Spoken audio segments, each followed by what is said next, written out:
Ich werde dich vermissen, Schatz. Meine Finger strichen über den Rand des Koffers, während ich zusah, wie Ben hastig seine Kleidung hineinwarf. Etwas an seiner Art zu packen fühlte sich seltsam an, zu schnell, zu unorganisiert für unsere lang geplante Hochzeitsreise nach Italien. Ilse. Er hielt inne, eine zusammengeknüllte Hose in der Hand. Ich muss dir etwas sagen. Seine Stimme hatte diesen Ton. Den gleichen, den er benutzte, als er mir vor Jahren gestand, dass er meinen Lieblingspullover in den Trockner gesteckt und ruiniert hatte. Nur dass es diesmal anders klang. Schwerer. Mom kommt mit. Die Worte trafen mich wie ein Schlag in die Magengrube. Was meinst du damit, deine Mutter kommt mit? Sie braucht diese Reise wirklich. Nach allem, was passiert ist. Er faltete die Hose mit zitternden Händen. Und ich dachte. Du dachtest was? Dass unsere Hochzeitsreise der perfekte Zeitpunkt für einen Familienausflug wäre? Du verstehst das nicht. Sie ist in letzter Zeit so einsam gewesen. Ich starrte auf den Koffer, auf seine chaotisch hineingeworfenen Kleider. Plötzlich ergab alles einen Sinn, die heimlichen Telefonate, seine Nervosität in den letzten Tagen. Und wann wolltest du mir das sagen? Am Flughafen? Ich wusste nicht, wie. Er vermied meinen Blick. Du wusstest nicht wie? Ben, das ist unsere Hochzeitsreise. Unsere. Meine Stimme wurde schärfer. Oder hast du vergessen, dass wir 2 Jahre dafür gespart haben? Mom hat sich so gefreut, als ich es ihr vorgeschlagen habe. Die Worte trafen mich wie ein weiterer Schlag. Du hast es ihr vorgeschlagen? Er nickte, immer noch ohne mich anzusehen. In diesem Moment wurde mir klar, dass ich meinen Mann gar nicht kannte.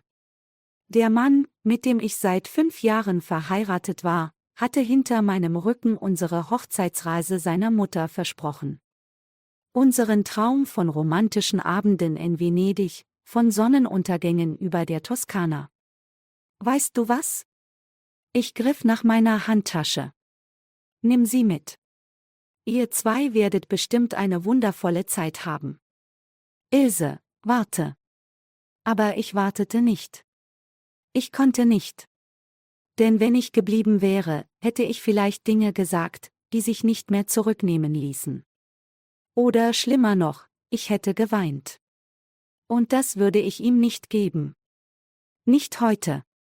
Nicht nach diesem Verrat. Maris Haus roch wie immer nach Zimt und Vanille. Früher hatte ich diesen Geruch geliebt. Jetzt drehte er mir den Magen um.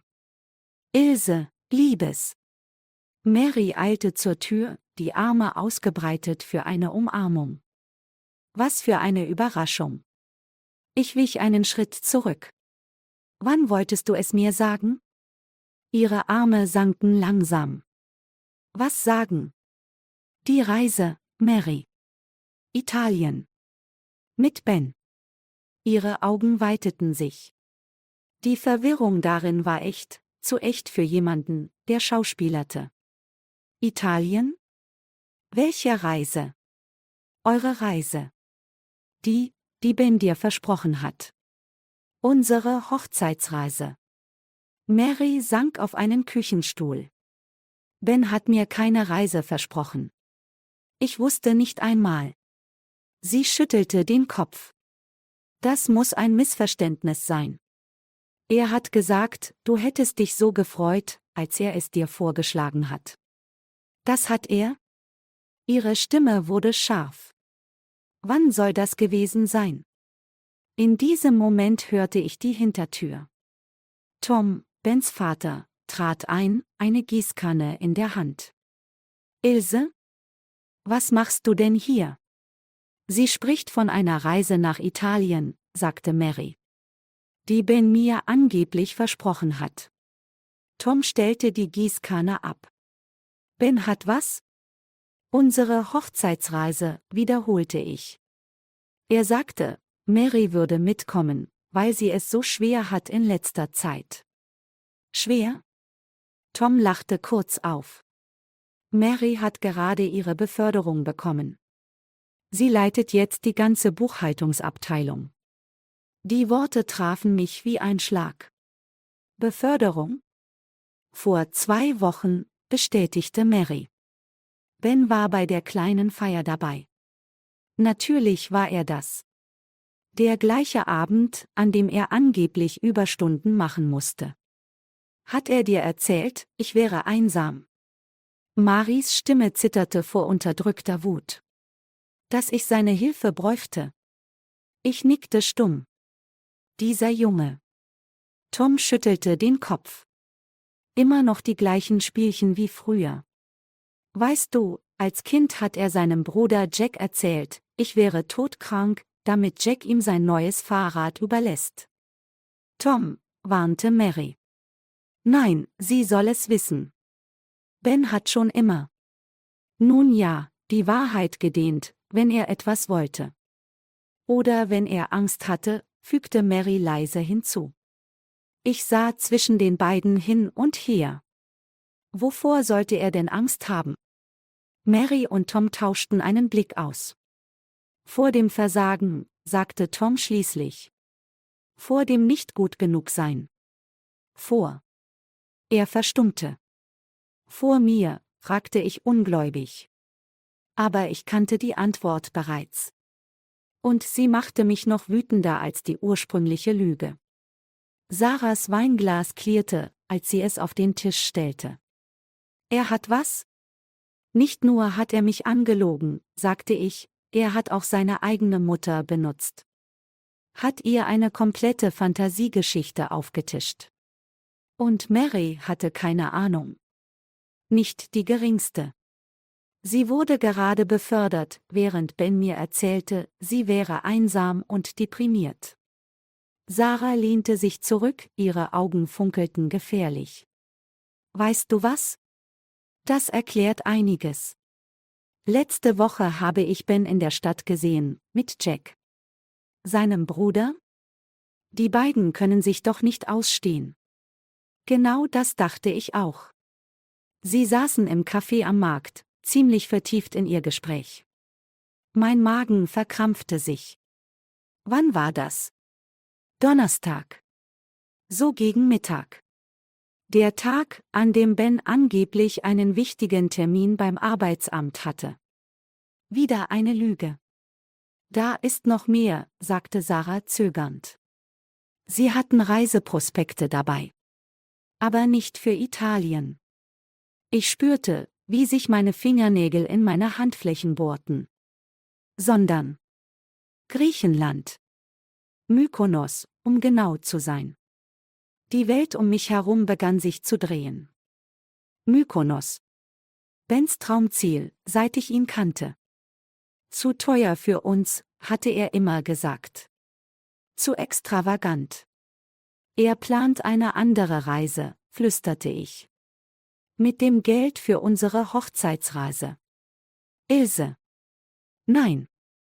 Ich stand auf, meine Beine zitterten. Das ist perfekt. Perfekt? Ein Plan formte sich in meinem Kopf. Jack hasst es, wenn Geheimnisse auffliegen. Besonders Bens Geheimnisse. Was hast du vor?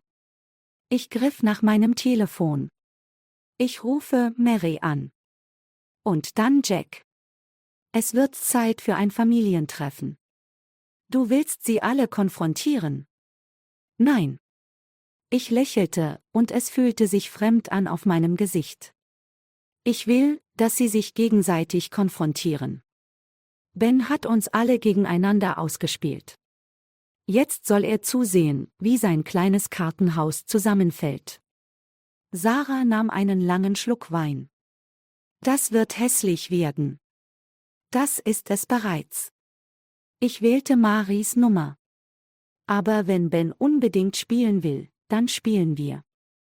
Nur diesmal nach meinen Regeln. Das Telefon klingelte und ich spürte, wie sich mein Rücken straffte.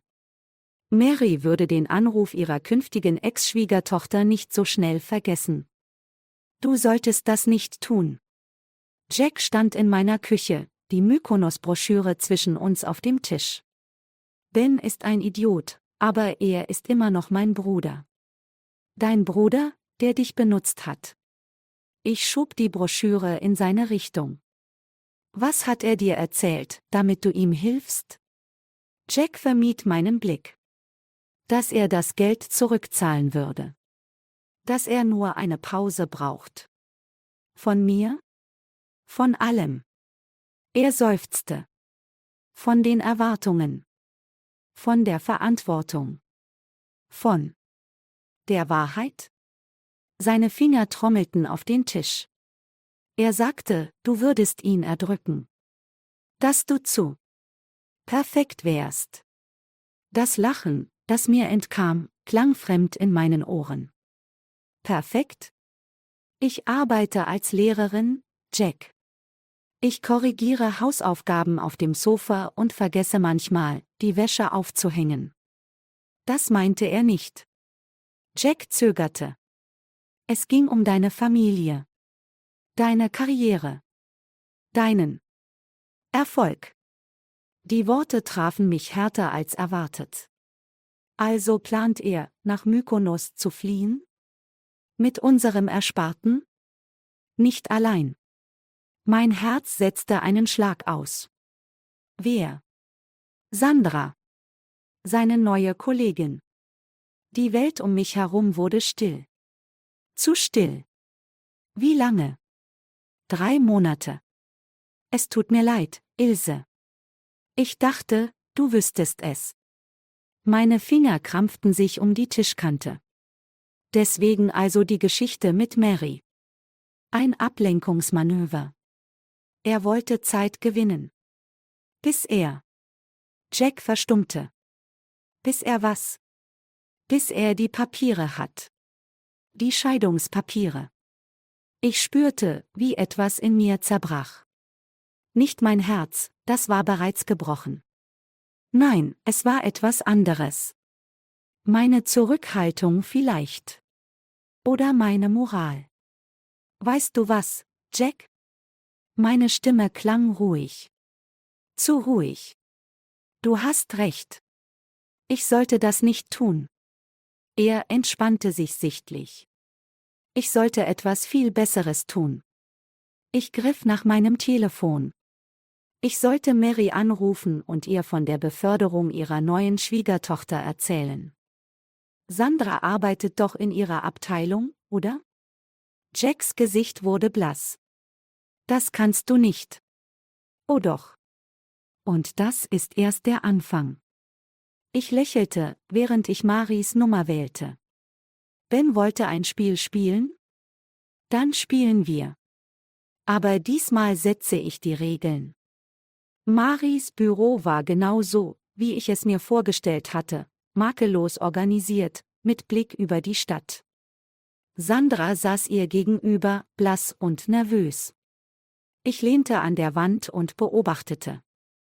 Eine Beziehung mit einem verheirateten Mitarbeiter. Maries Stimme war eisig. Ausgerechnet mit meinem Sohn. Sandra zuckte zusammen. Es ist nicht so, wie Sie denken. Nein. Mary legte die Mykonos-Broschüre auf den Tisch. Erklären Sie mir dann, wie es ist. Ben sagte, seine Ehe wäre praktisch vorbei. Das Ilse. Sandra warf mir einen flehenden Blick zu. Das Ilse was? Ich trat vor. Zu perfekt ist? Zu erfolgreich? Er sagte, sie hätten sich auseinandergelebt. Mary schnaubte. Während er unser Geld für ihre gemeinsame Zukunft zurücklegt? Sandra erstarrte. Welches Geld? Das Reisegeld, sagte ich. Unser Erspartes für die Hochzeitsreise. Ben meinte, das Geld käme von seinem Nebenjob.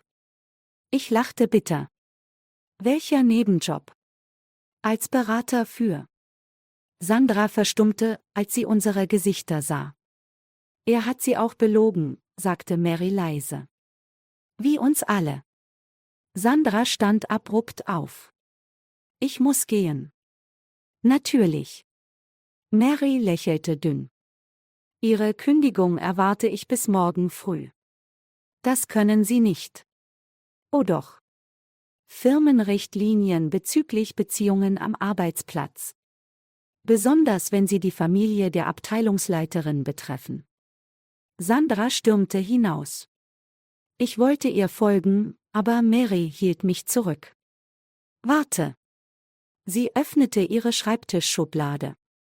Es gibt da noch etwas, das du sehen solltest. Sie reichte mir einen Umschlag. Darin Fotos von Ben und Sandra.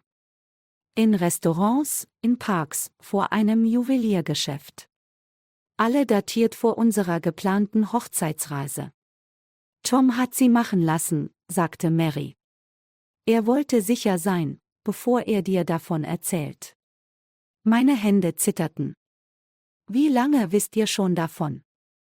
Lange genug, um zu wissen, dass das, was du planst, ein Fehler ist. Ich sah auf. Was meinst du? Rache ist zu einfach, Ilse. Zu vorhersehbar. Sie nahm mir die Fotos ab. Ben erwartet das von dir. Er rechnet damit. Und was schlägst du vor? Ein gefährliches Lächeln erschien auf ihrem Gesicht. Etwas, das er nie kommen sieht.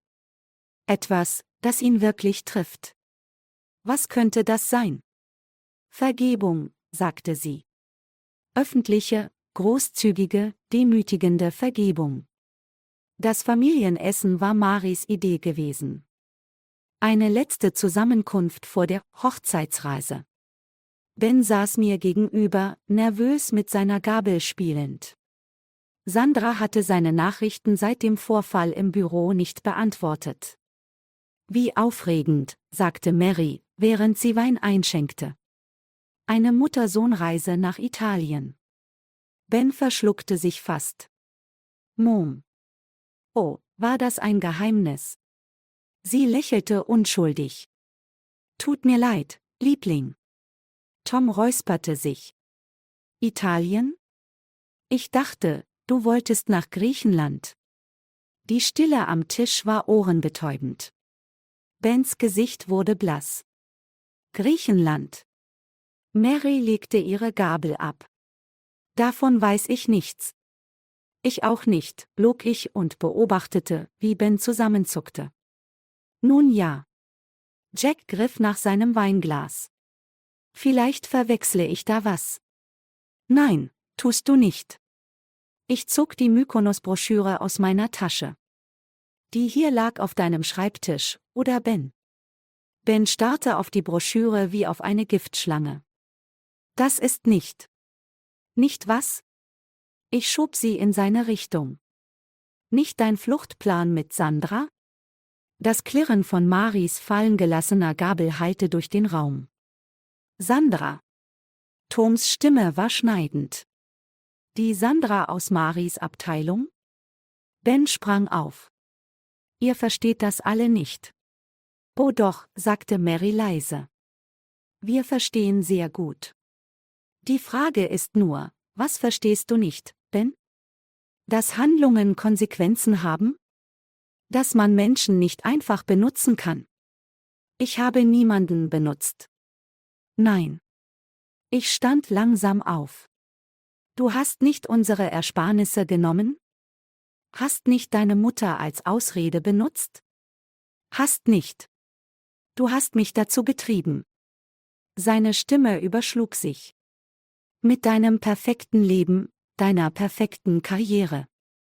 Perfekt? Ich lachte bitter. Ich korrigiere Hausaufgaben auf dem Sofa und vergesse die Wäsche im Trockner. Ich bin so weit von perfekt entfernt wie. Aber alle lieben dich. Er schlug mit der Faust auf den Tisch. Sogar meine eigene Familie. Die Worte hingen in der Luft wie Glasscherben. Mary stand auf, ihre Hände zitterten. Geh, sagte sie leise. Geh einfach. Ben sah sich um, suchte nach einem verbündeten Gesicht. Fand keines. Fein. Er griff nach seiner Jacke. Dann gehe ich eben. Zu jemandem, der mich wirklich versteht. Sandra hat gekündigt, sagte Mary ruhig. Heute Morgen. Ben erstarrte in der Bewegung. Und zum ersten Mal sah ich es, die absolute Leere in seinen Augen. Die Erkenntnis, dass er alles verloren hatte. Eine Woche später stand Ben vor unserer Haustür, durchnässt vom Regen und mit einem Gesicht, das Jahre gealtert schien. Kann ich reinkommen? Ich trat zur Seite, nicht aus Mitgefühl, sondern aus Neugier. Er sah sich im Wohnzimmer um, als wäre es ein fremder Ort. Sandra ist weg, sagte er. Hat einen Job in München angenommen. Ich weiß. Er fuhr herum.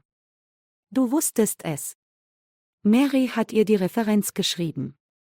Ich setzte mich, faltete die Hände im Schoß. Eine sehr gute sogar. Warum würde sie? Weil deine Mutter verstanden hat, was du nie verstehen wolltest, Ben. Dass manchmal Loslassen der einzige Weg ist, jemanden zu retten. Er sank auf das Sofa. Ich wollte niemanden verletzen. Nein. Ich zog die Fotos hervor, die Tom hatte machen lassen. Diese hier erzählen eine andere Geschichte. Seine Augen weiteten sich. Woher? Dein Vater. Er wollte sicher sein, bevor er mir die Wahrheit sagt. Anders als du. Ilse, ich. Er griff nach meiner Hand. Ich wich zurück. Weißt du, was das Schlimmste war? Nicht die Affäre. Nicht einmal das gestohlene Geld. Sondern dass du mich als Ausrede benutzt hast. Dass ich angeblich zu perfekt war. Du warst es. Bist es. Alle lieben dich, alle bewundern dich. Und das war Grund genug, mich zu hintergehen? Ich wollte nur. Seine Stimme brach. Ich wollte einmal derjenige sein, der. Der was? Der gewinnt? Der andere verletzt, bevor sie ihn verletzen können. Er schwieg, Tränen in den Augen. Weißt du, was das Ironische ist? Ich stand auf. Du hattest bereits gewonnen. Ich habe dich geliebt, Ben. Nicht weil du perfekt warst, sondern weil du es nicht warst. Und jetzt? Jetzt? Ich öffnete die Haustür. Jetzt vergebe ich dir. Er sah auf, verwirrt. Was? Ich vergebe dir. Nicht weil du es verdienst, sondern weil ich es verdiene. Weil ich frei sein will von diesem Hass, dieser Wut. Ich holte tief Luft. Aber ich will die Scheidung. Ilse, bitte. Das ist keine Rache, Ben. Das ist Gnade. Für uns beide. Er stand auf, ging zur Tür, drehte sich noch einmal um. Es tut mir leid. Ich weiß, sagte ich leise. Mir auch.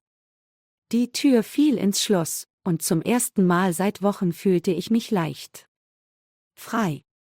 Der Flughafen summte mit der üblichen Geschäftigkeit, als ich meinen Koffer zum Check-in rollte. Diesmal war es mein eigenes Geld, meine eigene Entscheidung. Ilse. Mary stand am Eingang, Tom an ihrer Seite. Sie hatte darauf bestanden, mich zu verabschieden. Du musst das nicht tun, sagte sie und umarmte mich. Doch. Ich löste mich sanft. Italien wartet. Tom räusperte sich. Ben hat nach dir gefragt. Ich weiß. Ich berührte die Scheidungspapiere in meiner Tasche. Unterschrieben, aber noch nicht eingereicht. Er wird verstehen. Wird er das? Maries Augen waren feucht. Vielleicht nicht sofort. Aber irgendwann wird er erkennen, dass manchmal der größte Akt der Liebe darin besteht, jemanden gehen zu lassen. Sie nickte langsam. Wie seine Mutter. Wie seine Mutter, bestätigte ich. Tom trat vor. Das Haus am See. Es steht dir immer offen. Danke. Ich lächelte. Aber ich glaube, wir brauchen alle etwas Abstand. Zeit zum Heilen. Und was kommt danach? Fragte Mary. Ich sah durch die großen Fenster auf die startenden Flugzeuge. Das Leben. Anders als zuvor, aber vielleicht besser. Weil du vergeben hast? Nein. Ich schüttelte den Kopf. Weil ich verstanden habe, dass Vergebung nicht bedeutet, alles zu vergessen. Sie bedeutet, sich selbst zu befreien. Der Aufruf für meinen Flug ertönte. Das ist meiner, sagte ich und griff nach meinem Koffer. Ilse. Maris Stimme hielt mich zurück. Er liebt dich noch immer. Ich weiß. Ich drehte mich nicht um. Aber manchmal reicht Liebe nicht. Manchmal braucht es Mut. Den Mut, sich selbst zu sein, auch wenn es bedeutet, allein zu sein. Ich ging durch die Sicherheitskontrolle, meine Schritte leicht und sicher. In meiner Tasche, ein Ticket nach Venedig, die Scheidungspapiere und ein kleines Notizbuch. Darin die erste Zeile einer neuen Geschichte. Meiner Geschichte. Nicht von Rache. Nicht von Vergebung. Sondern von einer Frau, die lernte, dass wahre Stärke nicht darin liegt, andere zu verletzen, sondern sich selbst treu zu bleiben. Die Sonne brach durch die Wolken, als mein Flugzeug abhob. Ein neuer Tag. Ein neuer Anfang.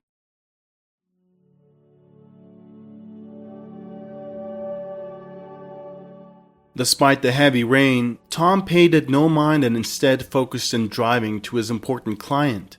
He increased the speed of the wipers to improve his visibility on the road. A question persisted in his mind. What have I accomplished in my life? He struggled to recall any happy memories at that moment, feeling weighed down by the exhaustion of working as a cab driver, coupled with the constant pressure from his irate manager. From the very beginning of his employment with the company, Tom's manager had never taken a liking to him. This was perhaps the reason why he had been assigned an old cab that sounded like it needed maintenance a long time ago. As he sat at a traffic light, Tom couldn't help but question his life choices. He thought to himself, what am I doing with my life? If only I had pursued a degree, I wouldn't be stuck sitting behind the wheel all day, having to be nice to everyone. As soon as the traffic light turned green, Tom stepped on the gas. He heard strange noises coming from under the hood of his car. It was clear that there was an issue with the engine, and he knew that he would be held responsible and forced to cover the expenses. Tom was filled with frustration at the thought of this. He knew he had limited options as a newcomer in the city with few connections. As Tom drove on, sad thoughts began to creep up on him. He couldn't shake off the memory of how the dispatcher always favored their own friends and gave them the best clients, leaving Tom with nothing but cheap rides. The unfairness of it all weighed heavily on him. After driving a few blocks, Tom decided to take a shortcut and turn into an alleyway. While navigating through the narrow path, a pregnant woman suddenly appeared in front of his car, blocking his way. She waved her hands frantically, causing Tom to slam on the brakes and shout in confusion and frustration. What the heck are you doing? Are you out of your mind? Tom jumped out of his car and continued to yell at the woman, scolding her for crossing the street in front of his vehicle. However, as the woman began to sob uncontrollably, Tom realized that he may have been too harsh with his words. He watched as the woman sat on the curb, still crying, and felt a pang of regret for his outburst. Tom realized that he had been too quick to judge her actions. He considered the possibility that she may have been in a hurry or experiencing contractions, which could have caused her to cross the street without thinking. He wanted to do something, but he was also concerned about arriving late to pick up his important client. In an attempt to make amends, Tom asked the woman to get into his car. Please, get in. You'll get completely soaked out here. It doesn't look like the rain is going to stop anytime soon. As the pregnant woman got into the car, she looked at Tom with suspicion, giving him an unsettling, cold stare. Tom tried to break the ice by introducing himself. I'm Tom, a cab driver. However, the woman's unexpected response caught him off guard. I'm Natalie, ex-convict. Tom felt a shiver run down his spine as he heard the words. He couldn't believe that he was now transporting a former convict in his cab. Natalie noticed Tom's nervousness and tried to lighten the mood, telling him not to worry. Relax, I said I was an ex-convict. There's nothing wrong with that, unless you think women can be criminals. Tom responded with a smile. Thanks, Natalie. I really hope so too. It's been a tough ride lately. Natalie nodded sympathetically and then said, You know, sometimes it's the tough rides that make us stronger. They shape us into who we are and lead us to where we need to be. Tom felt a sense of comfort and inspiration from Natalie's words. Maybe there was something more to this encounter than just a chance meeting on a rainy day. As he continued driving towards his important client, Tom felt a renewed sense of hope and determination. Despite the circumstances of his upbringing, Tom had become accustomed to handling things independently and was not overly concerned about his current situation. He had spent his entire life without the support of his parents and had grown up in an orphanage where he did not receive affection from caregivers or develop close relationships with peers. This upbringing had taught him to manage things alone and without the aid of friends or family. Tom was raised in a small-town orphanage and had no knowledge of life beyond its confines. He aspired to leave the place someday and seek a welcoming and affectionate environment. However, he was unsure where to go since he lacked information about his relatives, and even if he had any, they seemed indifferent to him. Tom was told that he was abandoned as a baby, so he didn't feel the need to search for any relatives. His longing for love was merely a childhood fantasy. He took advantage of the free driving school offered by the orphanage and obtained his driving license, knowing that it would be his main source of income. After leaving the small town, Tom relocated to a city in hopes of finding a job and settling there. Despite visiting various employment agencies, he was only able to secure a position as a cab driver with a conceited boss, Mr. Garcia. Tom didn't voice his discontent with the job, but he despised the idea of encountering his boss at work.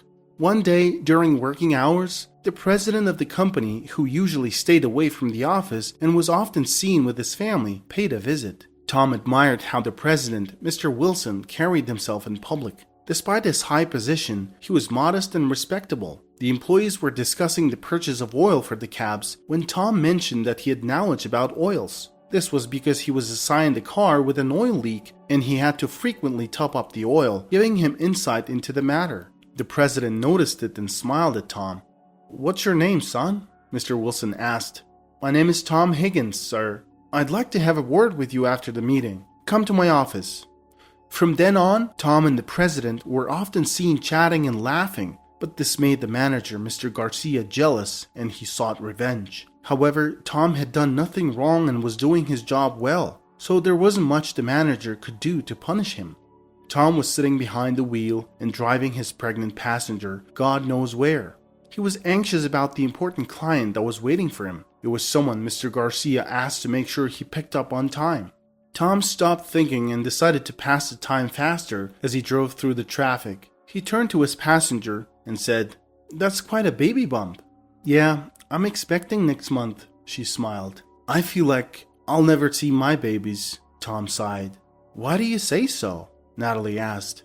"I've seen so much injustice that I just can't trust people anymore." They rode in silence for a while and Natalie spoke up. "Well, your whole life is ahead of you, and you just have to believe something. All it takes is a wish to change your life," she said and fell silent again.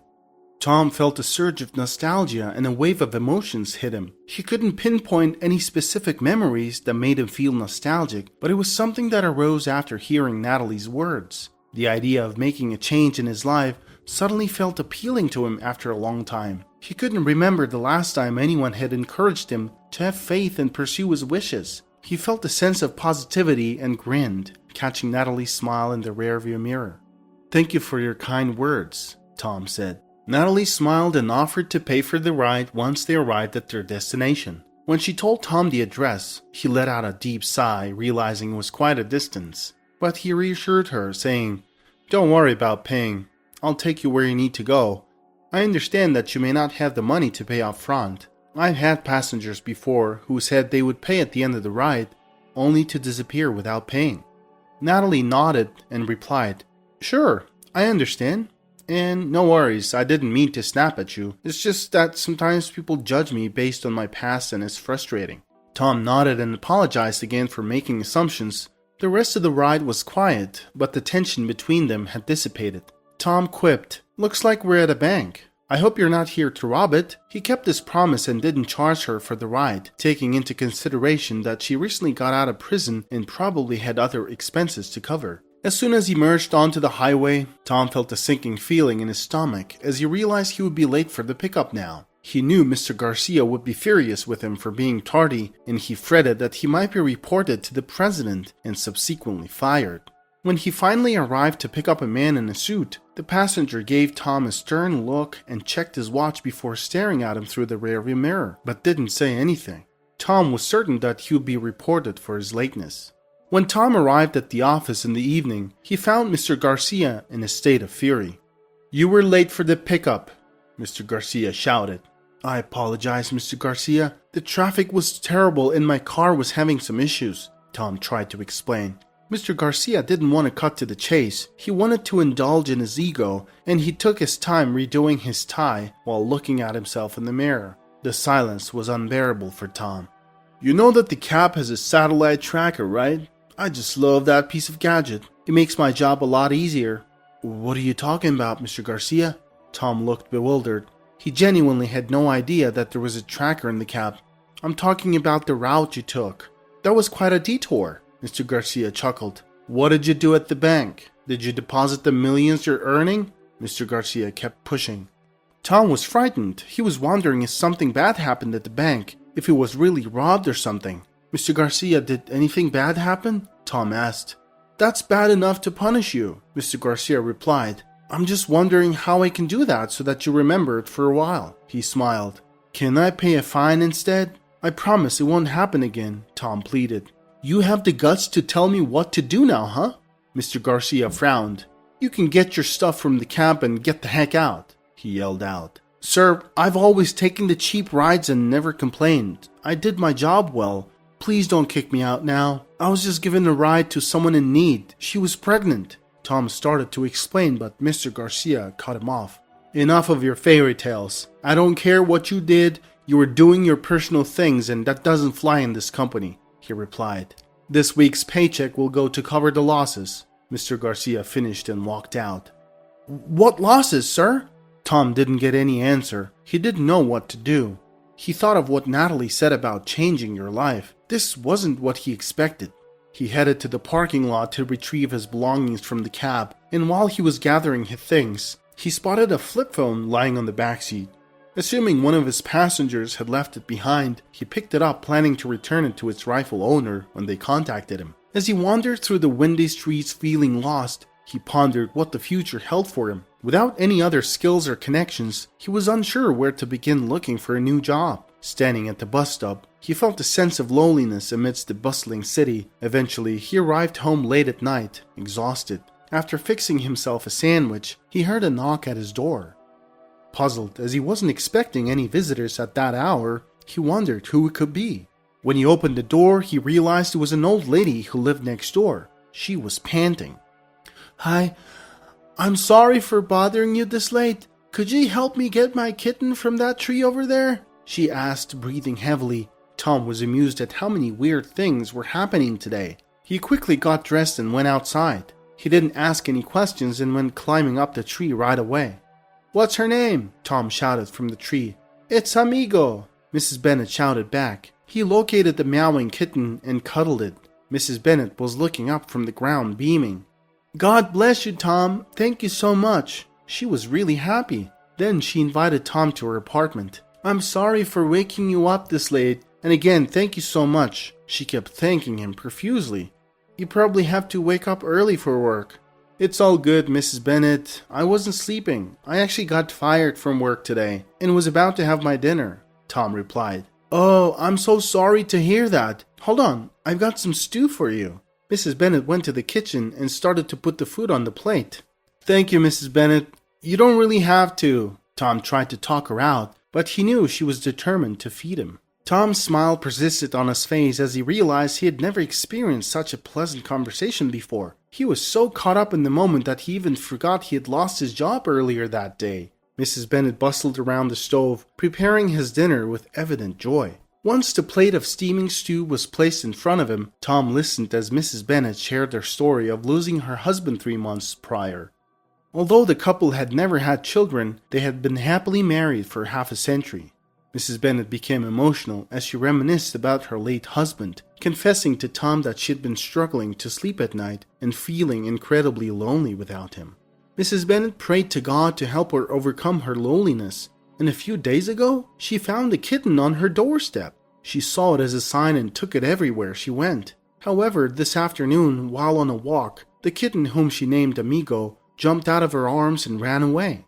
Mrs. Bennet spent the whole evening searching for Amigo, but returned home exhausted and unsure of what to do next. At night, when she couldn't sleep again, she heard meowing from outside. When she went out, she realized the kitten was up on the tree. That's when she knocked on Tom's door. She told him that she had seen him a couple of times and knew that he would probably be home.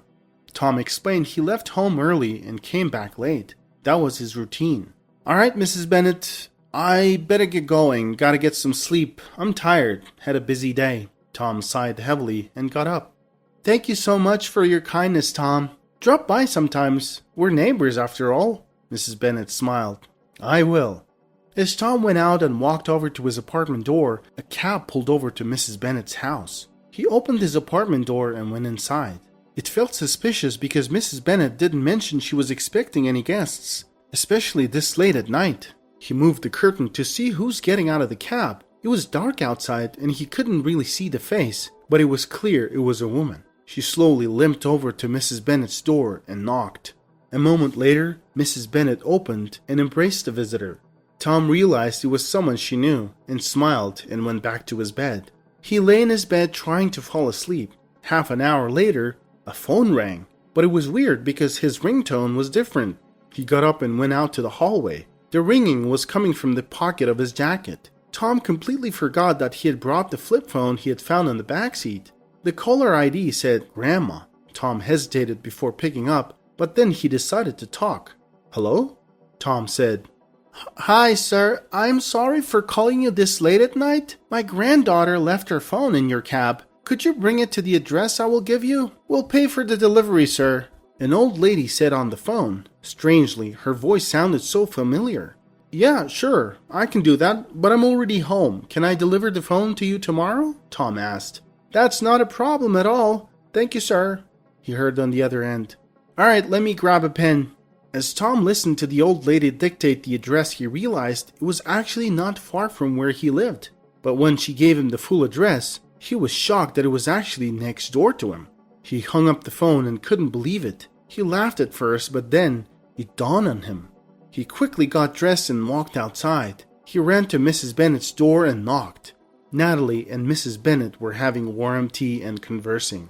"Oh wow, that was pretty fast," Natalie noted when she heard the knock on the door. "Grandma said that it must be someone else. The cab driver said he was coming tomorrow though," she said and headed for the door. When Mrs. Bennet saw Tom smiling at the door, she was surprised. "Hey Tom, come on in.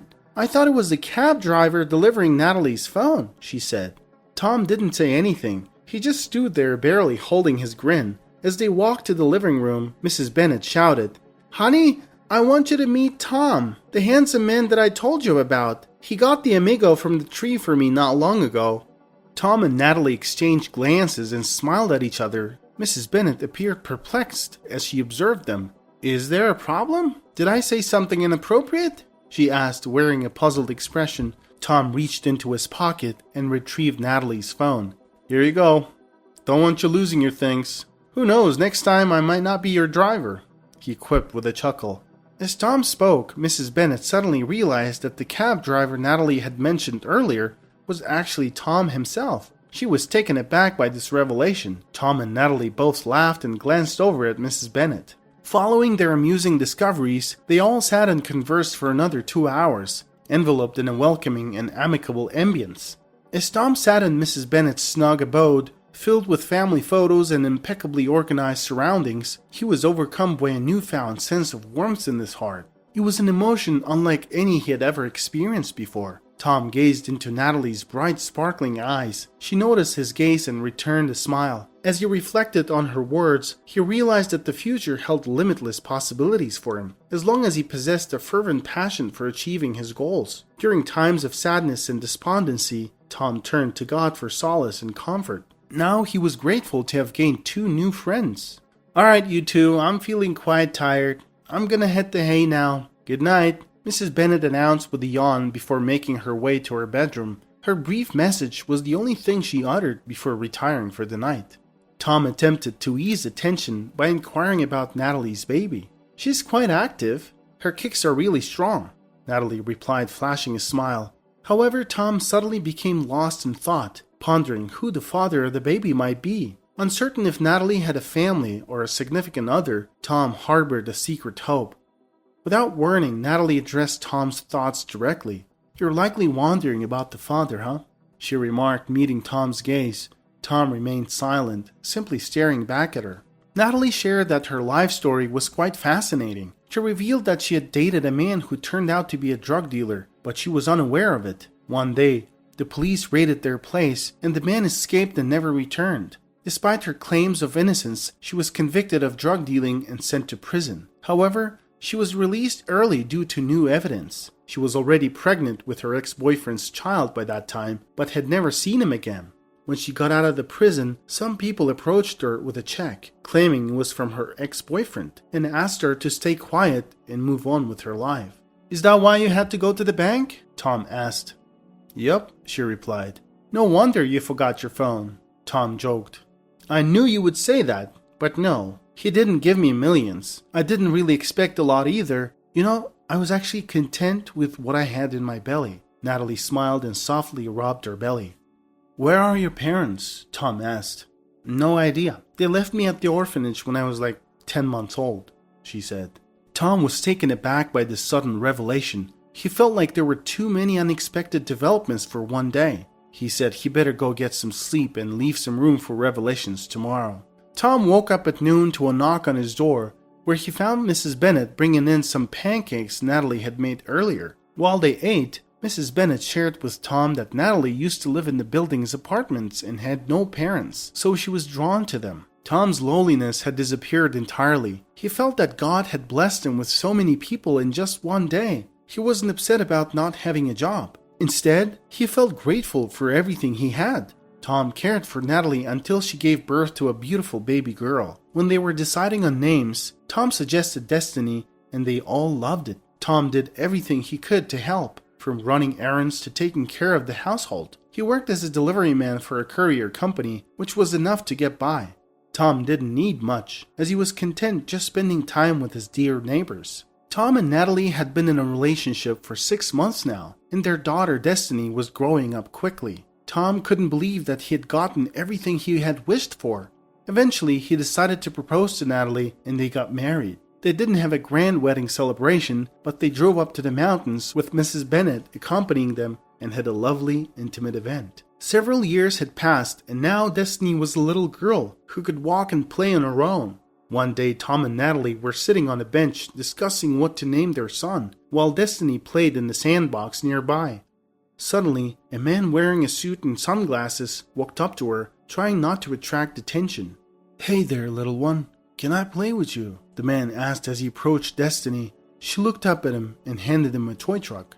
Natalie and Tom remained cautious as the man played with Destiny in the sandbox without saying a word. They assumed he was just another parent at the park. However, the man eventually stood up and approached their bench, where he stopped and gazed at Natalie. "Can I help you?" Tom asked. "Tom, right? Nice to meet you." The man shook his hand. He then removed his sunglasses, and Natalie was surprised to see that it was her former boyfriend. "I know what you had to go through because of me," Cyril said.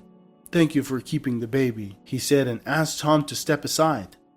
"You did a great job. In the world I come from, that earns you respect. See, I'm not a perfect person. I'm not proud of the things I've done, but I've always been grateful for the blessings that come my way," Cyril said. After that, Cyril handed Tom an envelope and, without any further words, left. The envelope bore the message, "Wishing you all the best, thank you, and good luck." Tom hesitated for a moment before opening the envelope, only to find a check worth $100,000 inside. Tom returned to Natalie with the envelope and gave it to her, and she was in disbelief. She hadn't anticipated or desired this outcome, but now she was content with how things had turned out. Tom worked tirelessly as a delivery man for 5 years without ever complaining. His boss appreciated his work ethic and called him into his office one day to express his admiration. He said, "Tom, I've seen many people come and go, but you've been with us for nearly 5 years. I've never heard you ask for a raise or promotion." Tom smiled and replied, "Thank you, sir. I enjoy what I do here, and I'm grateful for what I'm earning." The boss took off his glasses and asked, "Tom, would you like to try management? I need hardworking people like you in the department." "I don't mind at all, sir. I will do my best." Tom was walking through the hallway, a big smile on his face. The next day he was sitting in his office when a man walked in. The man said he was sent from the hiring department and explained that he had recently been transferred from a different branch and was now one of the truck drivers. Tom looked at the man and asked to fill out the form. 5 minutes later, the man handed back the form. Tom read the last name and looked at the man. "Mr. Garcia? Is that you?" Tom was surprised. "I'm sorry, do I know you?" Mr. Garcia asked. "I've worked under your supervision as a cab driver, remember?" Tom reminded him. When Mr. Garcia remembered who Tom was, he felt bad for what he had done before. He told Tom that the company's president, Mr. Wilson, had noticed that Mr. Garcia was firing many people just to impress him, and that's why he got fired too. "I'm really sorry, Tom. I was being a jerk, and I hope you're not still mad at me," Mr. Garcia said in an apologetic tone. "No, sir, not at all. I may have lost something, but I gained something bigger," Tom replied with a positive attitude. After the conversation, Mr. Garcia learned that Tom had been promoted to a higher position in the company and was now in charge of the department where Mr. Garcia was working. Initially, Mr. Garcia felt uneasy about the situation, considering his past behavior towards Tom. However, he decided to put his best foot forward and work hard to make things right. Tom, on the other hand, had no ill feelings towards Mr. Garcia and was willing to give him a chance to prove himself. He recognized that everyone makes mistakes and believed that people can change for the better. Tom was also impressed by Mr. Garcia's willingness to take responsibility for his actions and his sincere apology. Tom and Natalie were grateful to have Mrs. Bennett in their lives. Although she had never had children of her own, she doted on her grandchildren and treated Tom and Natalie as if they were her own children. The family was united in their love and support for each other. Hello, welcome to the channel Wise Stories. Enjoy watching. Well, look who's here, Julia. You picked the wrong target this time. Did you really think that it would be easy to mess with me? Well, no, Ariel said, kissing her stepdaughter on the forehead and closing the coffin lid. It sounds like a story from a series of creepy childhood jokes, doesn't it? But no. In reality, the story was just as eerie, but far from being a joke, and the girl lying in the coffin, Julia, wasn't playing along. She understood everything. This story began long before that dreadful stepmother's kiss. Julia lived with her dad, the only one, dear and very beloved. The only one because Julia had no mother. Not for a long time, so long that Julia couldn't remember. She had almost no memories of her, just occasional fragments of some recollections. Yes, since she lived in the age of digital technology, Julia had photos of her mom and numerous videos she shot with her father when she was little. But she didn't like looking at those photos and videos. It's like watching the same movie over and over again. Memories would be there, but they wouldn't be her memories. They would be memories of watching the film. That's how it was for Julia. She had almost no personal memories of her mother. She was 3 years old when her mother passed away. Julia was with her grandmother in the village. She only learned later, as an adult, that she went to visit her grandmother after her mom died. Her father didn't want the child to see all of it, the funeral, the coffin, and the wreaths. Perhaps, if Julia had attended the funeral, she would have preserved a clearer memory of her mother. And why do so many adults think they need to shield children from death? It's a part of life that will touch everyone. When Julia's dad brought her back from her grandmother's, everything was already behind them. There was no one at home, only her mom's portrait hanging on the wall with a black stripe in the corner. Where's Mom? The little Julia asked, rightfully missing her. Mommy is in heaven, her dad said. Why? Did she leave us? The girl asked. No, she's just better off watching us from there. This way, she can always keep an eye on us, her father explained. But obviously, such explanations were enough for a 3-year-old girl. Julia didn't ask more about what happened or why her mother died. Her father had explained everything. Only later, as a teenager, Julia somehow asked that question. She already understood that her mom wasn't in heaven but simply dead. She asked her dad how it could have happened. She was ill, her father replied briefly. Apparently, that was enough for the teenager. Overall, Julia lived well with her father. She had nannies, governesses, and tutors. Her grandmother lived in the village, and the girl grew up as a happy child. Her father tried several times to find a romantic partner, but for some reason, he never introduced any of them to his daughter. He just hesitated. Could any woman become a good mother for Julia? Olivio preferred to keep his women at a distance from his family and his daughter. One could say the storm hit when Julia turned 18. Her father fell in love. Julia, I need to talk to you, he said one evening. I'm all ears, the daughter replied, putting aside the phone she was engrossed in. You're already an adult and about to go to university. You might meet someone and get married. You're young and beautiful, and I really want you to have a fulfilling personal life, Olivio began, choosing his words carefully. Dad, what do you mean? I don't understand. Stop beating around the bush. Just say it, his daughter said. I'm getting at the fact that you'll leave home, and I'll be left alone, her father said. I'm not planning to leave. What are you talking about, Dad? What did you come up with? Julia asked cautiously. I mean, you'll grow up, and sooner or later, you'll want to live on your own. What am I supposed to do? Stay alone in this huge house? Olivio was getting frustrated, not with his daughter but with himself, for not being able to say his problem out loud. Just say what you mean, you're scaring me, Dad, Julia said, concerned. Well, I want to get married, Olivio blurted out, blushing like a boy. Oh my God, and I thought. Go ahead and get married, what does it have to do with me? Julia said. I'd like you to meet her, Olivio said. Oh, is that it? Julia smiled. So, you have a candidate? Well, sort of. We've been seeing each other for 2 years now, Olivio said, still blushing. Why have I found out about this now? Julia jokingly asked. I didn't want to hurt you, and the memory of your mom, Olivio began to explain in a somewhat awkward manner. Dad, what are you talking about? What memory? 15 years has passed since Mom's death. I don't even remember what she looked like. Do you think I'm foolish and don't understand that you're entitled to have a woman in your life? You said it right, I'm an adult, but I didn't grow up yesterday. I've been an adult for a long time. If you had introduced her sooner, we would all have been happy for 2 years already, Julia said.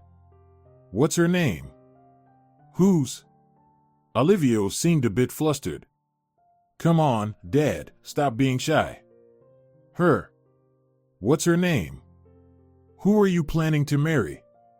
Julia laughed. Her? Ariel, Olivio answered.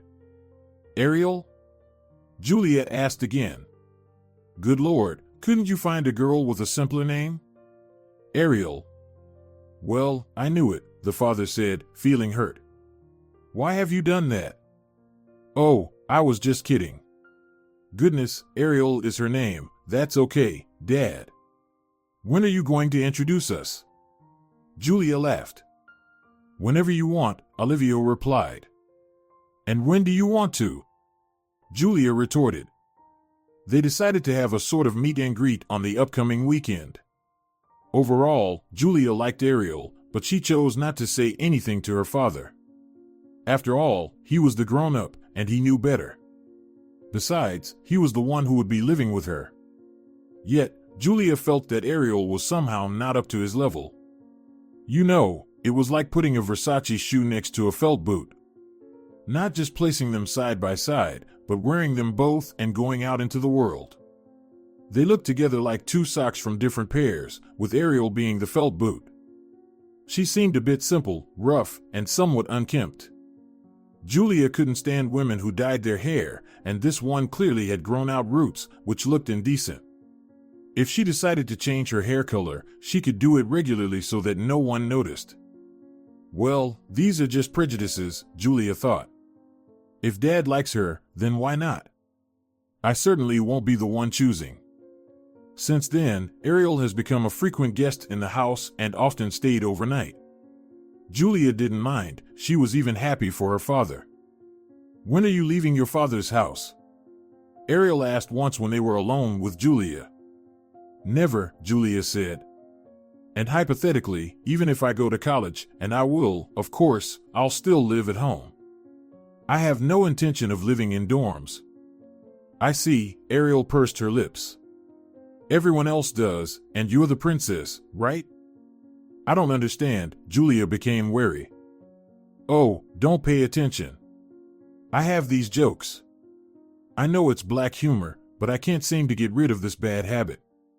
There was no one to teach me. I grew up in an orphanage, Ariel explained. It's okay, I understand. I grew up without a mother, too. Although I can't say I missed her much, I hardly remember her at all. I had more than enough nannies, grandma, and dad to fill her absence, Julia replied. They didn't talk much about leaving or studying after that, but Julia couldn't figure out why Ariel asked that question. Was she really the third wheel in such a huge 2-story house with 8 bedrooms, not counting the hall and the living room, plus a dining room? The house was so enormous that Julia and her father could live without seeing each other for weeks, especially when her father had some projects and she had exams. They woke up and went to bed at different times. He would come home when she was already asleep. It was rare, but it happened. And then suddenly, this strange woman asked some questions for no apparent reason and then tried to turn everything into a joke. The special day arrived, and Julia's father married Ariel. Julia was burning with shame in front of her acquaintances at this wedding. It was the richest, most extravagant, and tasteless wedding on earth. Ariel embodied all her dreams, most likely taken from the dumb TV series she constantly watched in Olivier's absence. Her veil was the size of a house, and she was dressed in a cloud-like dress in which she looked like a squashed marshmallow. But Dad was happy, and Julia kept silent, only catching the mockeries of her father's acquaintances. But what could she do? After the wedding, she began transforming the house according to her taste. The walls in the living room turned pink, which Ariel, for some reason, called peach. Even if they were genuinely peach-colored, it wouldn't have improved the situation. Dad, our house is turning into Barbie's house, Julia said. Stop it, please. Oh, don't be upset, she likes it. I thought all girls loved pink, Olivia said. Not all. I don't. The love for pink is a sign of weak intellect. And it's not even pink, Dad, it's magenta. Julia exclaimed. So what? Let it be. We'll repaint it later in a different color, Olivia said. Later? When? When will I start throwing myself against these purple and magenta walls? Julia got irritated. I think you're jealous, Olivia said. No way, Julia retorted. You've become very irritable, her father replied. No wonder, Julia said, spreading her hands. I think I'm becoming a bit pink and dumb myself. Everyone soon forgot about the incident. Olivia, apparently, didn't say anything to Ariel.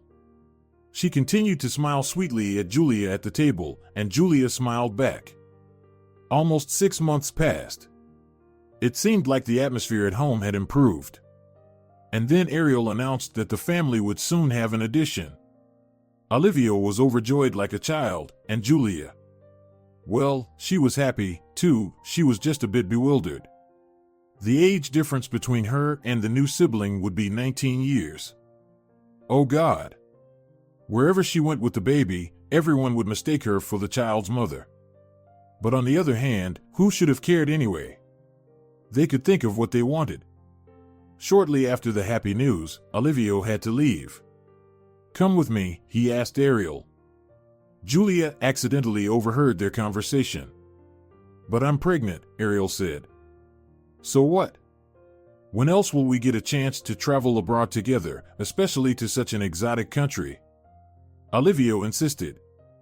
"That's exactly what I mean, it's exotic. What if I get sick there? What about the child? What if we lose the baby?" Ariel said. She's reasoning wisely, Julia thought, and she didn't bother listening further. Her father left, and literally the next day, Julia caught Ariel with a lover right in their bedroom.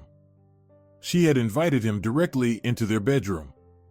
She assumed that Julia wouldn't have the courage to come to them, or perhaps, due to the scarcity of her mind, she assumed Julia simply wouldn't hear. Maybe she wouldn't have heard anything if someone had laughed a little quieter. At first, Julia didn't understand what was happening.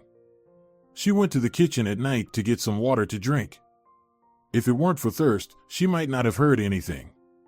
Everything was God's will and the will of chance. Julia heard Ariel laughing loudly at 2 in the morning. She's probably watching some movie, Julia thought. Then she heard male laughter. By the voice, it wasn't her father's, and it couldn't be him, he was away. Maybe it was the television? But no, the voice was real and authentic. Then Ariel said something, and after that, she squealed like a piglet. Julia couldn't take it anymore. After all, isn't she the mistress of the house? She opened the door to the bedroom. "Oh, Ignacio, stop, you're tickling me." Ariel squealed, lying on her back, and Ignacio grumbled like a bear, climbing on top of his stepmother. "What's going on here?" Julia asked. The lovers suddenly froze in place and listened. "I think someone's here," Ignacio said. Ariel pushed him away. He rolled onto his back, and both of them stared at Julia, standing in the doorway. 2 glasses and an empty bottle were on the table near the bed. "So, you can't go with Dad because of your pregnancy, but you can drink with a lover?" Julia asked calmly. She was surprised by her own composure. For some reason, she was sure that this marriage would end up like this. Well, they were different people after all. "Girl, what do you understand about life?" Ariel said mockingly. "What did you see?" "Nothing. And I'm not in a monastery, no one prohibited me from meeting friends. Your friends even come to you and stay overnight." "My friends come to me, not lovers," Julia said. "Who's the lover here? Where's the lover? Ignacio, do you see a lover here?" Ariel deliberately pretended to look for someone, peering under the pillow and under the bed. "I saw what you two were doing here," Julia said. "And what were we doing? We're just fooling around like kids, having fun. It's fun for us. Right, Ignacio?" "Ignacio is my buddy. No one said that friends could only be girls. If boys don't come to you, it's not my problem, it's yours," the stepmother said. Ariel knew well that the best defense was a good offense. "And this? What will you say to this?" Julia pointed to the glasses. "You're pregnant, aren't you?" "Who? Me? No, I'm not pregnant anymore and never was, just for you to know." Ariel raised her voice and started moving towards Julia like a mountain. "There was no child, and there couldn't be one. I won't ever give birth to a child," Ariel exclaimed. "Then why did you lie to us about the child?" Julia asked, stepping back. "For the same reason I needed to do it." "You don't need to know," Ariel replied. "I'm calling Dad right away." Julia yelled and turned to climb the stairs to her room. "Ignacio, catch her," Ariel commanded. Julia ran down the stairs, but her legs inexplicably became weak. She felt a blow to the back of her head. Everything darkened, and she lost consciousness. "And now what?" a confused Ignacio asked, placing on the nightstand a hefty crystal ashtray with which he had hit Julia. "Just don't panic. I'll call my brother. He'll sort everything out, Ariel said. Brother? You're an orphan, Ignacio said. So what? Salvador is an orphan too. You know, it happens. If parents are deprived of parental rights, all the children are taken away. Don't bother me, I'm trying to think, Ariel said. Who is Salvador, God Almighty, or maybe a deputy? What will we tell her father? Ignacio nervously asked. He seemed to regret 40 times over already that he had listened to Ariel and grabbed that ashtray. He shouldn't have done anything. What was it to him? He would have gone home and let Ariel deal with her husband herself. This woman knew how to manipulate people on the fly. Hello, Salvador, darling, come over, I need your help. Ariel was trying to speak with the sweetest voice possible, almost sugary. What do you mean again? No, I don't understand. Who protected you from the drunken dad with an axe in childhood? No, I won't reproach you, I'm just reminding. Come here, I said. Waiting. And don't you grumble at me. You're my brother, after all, Ariel grumbled. So who is Salvador? Ignacio repeated the question. Salvador is the director of the crematorium, Ariel said proudly. Oh, if you only knew how many problems he solved over the years. Whoosh, one press of a button, and no problem. We'll just burn her to hell. What will you tell the father? Ignacio asked. I'll say she ran away from home. God, she's 18. If I were the same age, I would run away from home every week. I'll say she found a guy, fell in love, and ran away. He'll search, of course, and find nothing. He'll wither away from grief. If I pour him Nora's tincture, he'll die, and this house will be ours, Ariel laughed joyfully. And what will you tell him about the child? You're not pregnant, are you? Ignacio puzzled. I'll say that after Julia ran away without saying goodbye, I was so worried and anxious for her that I had a miscarriage. It's simple. This scheme has been working for thousands of years, Ariel continued to laugh. Julia groaned and began to climb the stairs. You're resilient, damn it, Ariel said, taking a small dark glass bottle from the nightstand with some liquid. She dropped some into a glass, added water, and brought it to Julia's mouth. Drink, sweetheart, drink. That's it. Good. Julia took a sip and passed out again. Is this the same tincture? Ignacio asked. Yeah, the same one, Ariel said, putting the bottle back on the nightstand. Soon, the brother arrived. Julia came to her senses again, not understanding what was happening or where she was. She was in a box. Ariel was standing over her, looking at her with a devilish grin. She again brought the glass to Julia's lips.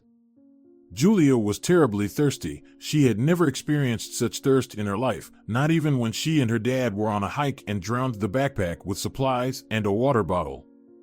They spent 2 days afterward navigating through the forest to the road, really wanting a drink. Julia tried to drink from the river or ditch several times, but her father didn't allow it.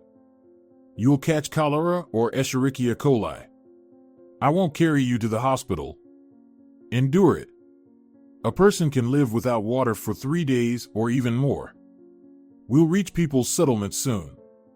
Eat berries, they are watery enough, her father used to say. Julia understood that her stepmother was giving her something wrong and tried to turn away, but she had no strength to resist. She could hardly even turn her head. Ariel grabbed her by the chin, poured the liquid into her mouth, and said, There you go, Julia. You finally pushed it too far. You thought you were dealing with a simpleton, but no. Then she kissed Julia on the forehead and closed the coffin lid. Now she won't wake up, for sure. I gave her a huge dose. Everything swirled before Julia's eyes, and she fell unconscious again. She no longer thought about where she was, where she ended up, or what happened to her. For some reason, she thought about her mom, although she hadn't remembered her for almost her entire life. Mom, Mommy, she was trying to whisper in the darkness, but her lips didn't obey.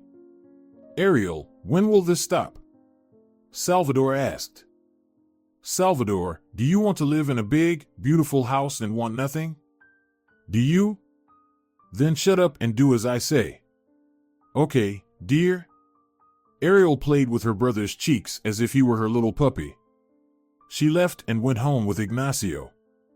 Salvador simply couldn't stay at work, it would raise suspicion. Pancho, take a break tonight, and tomorrow morning, along with the first deceased, you'll take care of this coffin, understood? Salvador told the attendant. And the documents? Pancho asked. That's my responsibility. Relatives are deeply in mourning.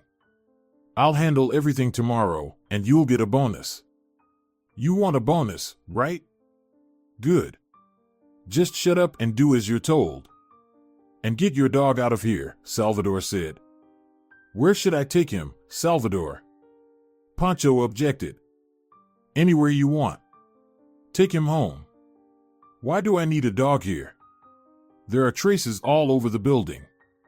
Do you play hide and seek with it around the office?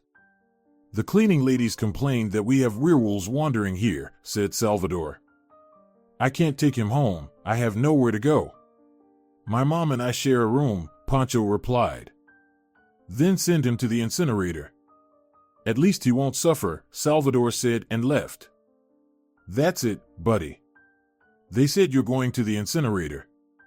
Pancho scratched behind the ear of the old dog with intelligent eyes. Just a couple of weeks ago, he had taken in and fed this dog, and someone had already complained. What traces could there be all over the building? Pancho let the dog into the corridor to play a little. The dog had been sitting under the stairs all day, even for more than one day, waiting for Pancho's shift. He knew that in his absence, it had to behave quietly. Where should I take you tomorrow when the shift is over? Pancho asked the dog again. The dog approached the coffin that Salvador had just brought and nudged it with his nose. What? Do you want me to hide you in the coffin? Pancho asked. No, Salvador will personally send you to the incinerator. And it's dark and stuffy there. It's better under the stairs. Or do you want me to take you to a shelter? It's warm there, and they say they feed you. Not like me, of course, but constantly. The dog shook his head from side to side, as if showing his disagreement, as if he really understood what the guy was saying, and again nudged his nose into the same coffin. That's how the dog spent almost all morning, constantly poking his nose into the coffin. What's wrong with this coffin? What's inside, or who? Pancho had long suspected the director of foul play, but opening it in the middle of the night was really scary. Pancho wasn't alone here. He wasn't superstitious and wasn't afraid of werewolves or vampires. But what if there was a healthy guy with an axe in the coffin? Who knew? Max didn't let him even doze off a bit, not to mention sleep. He constantly approached the cot where Pancho had settled, breathing on his face, and then called somewhere. Usually, the night shift attendants dozed off on this cot. What else to do? What if the deceased ran away? Maybe the dog needs to go outside? Pancho thought. But Max didn't lead him to the door, but again to the same coffin. The pre-dawn light seeped through the window. It was already very early in the morning. Pancho decided to take action, took a crowbar, a small one, like a sledgehammer, and opened the lid. At the sight of what he saw, he collapsed onto the stool.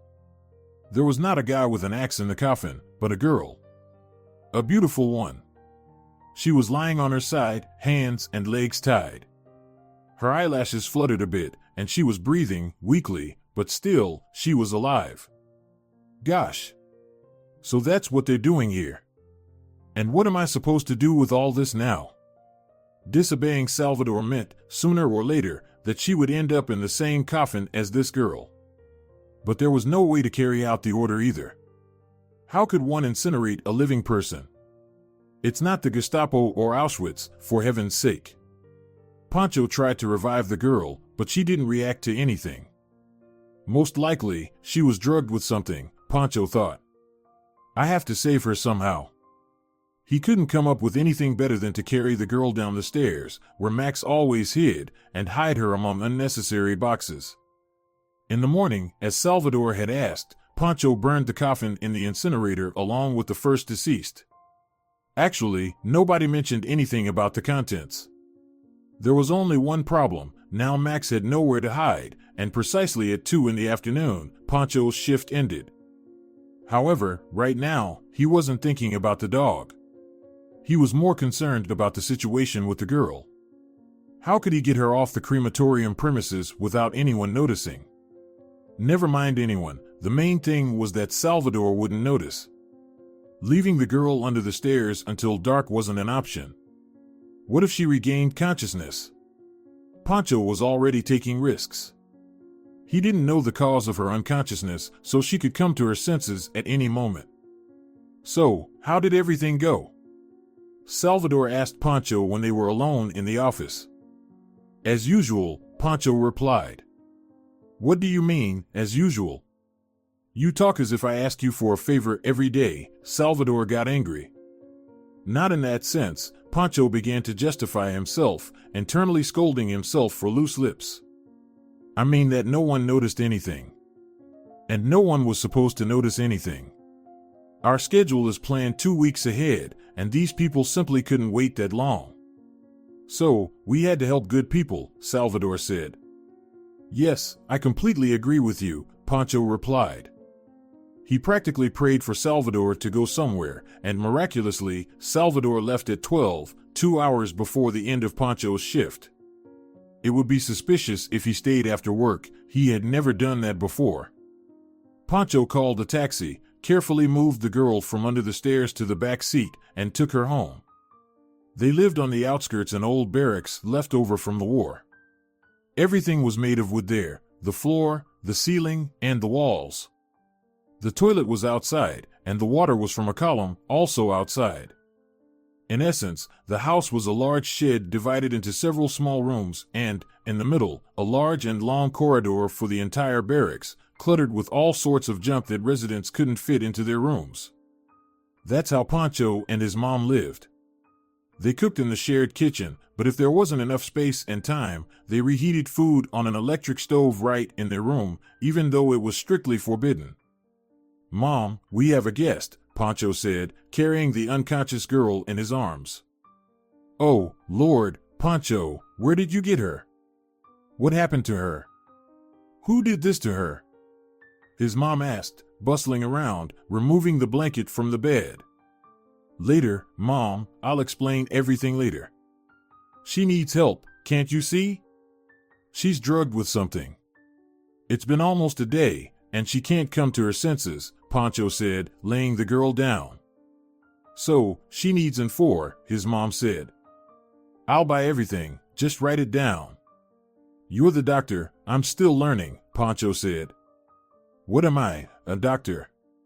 I never got my diploma, I left during the 5th year before the exams, his mom said. I still don't understand you. How is that even possible? Pancho even widened his eyes for added emphasis. Well, I sometimes don't understand myself. But it's already done. The breathing seems steady, there is no wheezing, and the heartbeat is good. Let her rest, and you go to the pharmacy, his mom said. She quickly scribbled a list on a piece of paper and escorted Pancho out the door. He stepped outside the gate. There was a wooden fence with gates around their barracks, as if it was a separate territory for outcasts, like another planet or another country. Pancho went out and literally bumped into Max. The dog was dirty and limping on his right paw. How did you get here? Pancho wondered. Sorry for leaving you, but I had to save the girl. How did you find me? How did you know where I live? The dog couldn't answer him in words, but as a response, it extended its paw. Pancho looked and saw that there were calluses on its pads. It seemed that the unfortunate dog had run all the way behind the taxi they were in. Mom, just don't scold me, Pancho said from the doorway. What, is there another girl? His mom joked. No. Seems like a guy, Pancho said, opening the front door. Pancho, Have you gone mad? The neighbors will kick us out. They have to put up with us after your father's death. He was the warden here, and they gave him a room. They could kick us out. What do we do with him? His mother lamented. The dog obediently sat on the threshold and looked at the woman with big, intelligent eyes. He didn't rush into the room, but quietly peered, sniffing with his big, leathery nose. Mom, Salvador promised to put him in the oven in the crematorium, Pancho said. And you wanted a dog yourself. I wanted a small dog, and look at this one, he's like half a room, his mother said fearfully. Please, just for one night, and then I'll figure something out. And, by the way, he found her in a coffin, Pancho said. Where? Did I get it right? In a coffin? Oh, Lord. What is happening there if they bury girls alive? His mother said. Well, let him in now before anyone sees. And only after these words did the dog quietly enter the room and immediately curl up in a ball on the rug where they put their shoes. He didn't even sniff the room or approach the landlady. Amazing, his mom said. Agree, Pancho confirmed. At night, after 2 drips and an injection, Julia stirred and groaned. She opened her eyes and saw a woman next to her. She was sitting on the bed, holding her hand, and smiling a little. She looked exactly like the woman in the portraits in her father's room, with a black ribbon in the corner. Mom? Julia whispered. Hush, the woman whispered, covering her with a blanket. I'm your mom, right? No, seriously. Mom, it's me. I'm Julia. Don't you recognize me? I'm your daughter. Did I die or something? Where am I? Panicking, Julia jumped up and sat on the bed. The woman, resembling the portrait but with a few strands of gray hair, looked at her literally bewildered. Are you Julia? Julia Castro? The woman asked in bewilderment. Yes, I'm Julia Castro. Where am I? Julia yelled. Calm down, you're not dead. We saved you. Just calm down, you'll remember everything later and tell us. You're safe. Right, Mom? She's a bit delirious. You reminded her of her mother, it seems, Pancho intervened. He turned around and looked at his mom, who was sitting as if paralyzed, covering her mouth with her hands, unable to utter a word. Mom, why are you silent? What's going on here? Do you know her? Pancho asked. She's my daughter, the woman said, unable to contain her emotions, and started hugging Julia. But you died. You died when I was 3, Julia said. Did your father tell you that? The woman asked. He did, Julia replied bewilderedly. Were you at my funeral? Mom asked. No, I was little. They sent me to my grandmother's, and then Dad said. So that's how he concocted everything, the woman said, walking to the window. She stared into the distance for a long time, probably trying to hide her tears. For some time, everyone was sitting in silence, only the dog was snoozing on the rug. He just kicked me out of the house like a dog, without money, without my belongings, without documents, the woman began to speak without turning away from the window. He decided that I had cheated on him, but they just lied to him. He didn't let me say a word in my defense, although I had nothing to justify, I was not guilty of anything. People envied us and lied to him, but he believed them. I was trying to fight for you. I came to the gate of his house, but he called the police every time. He had a lot of money, and money solves everything. In the end, I gave up, and then I met Pancho's father. He was a good man, a very good man. He helped me and saved me. Yes, I gave up, but I didn't reconcile.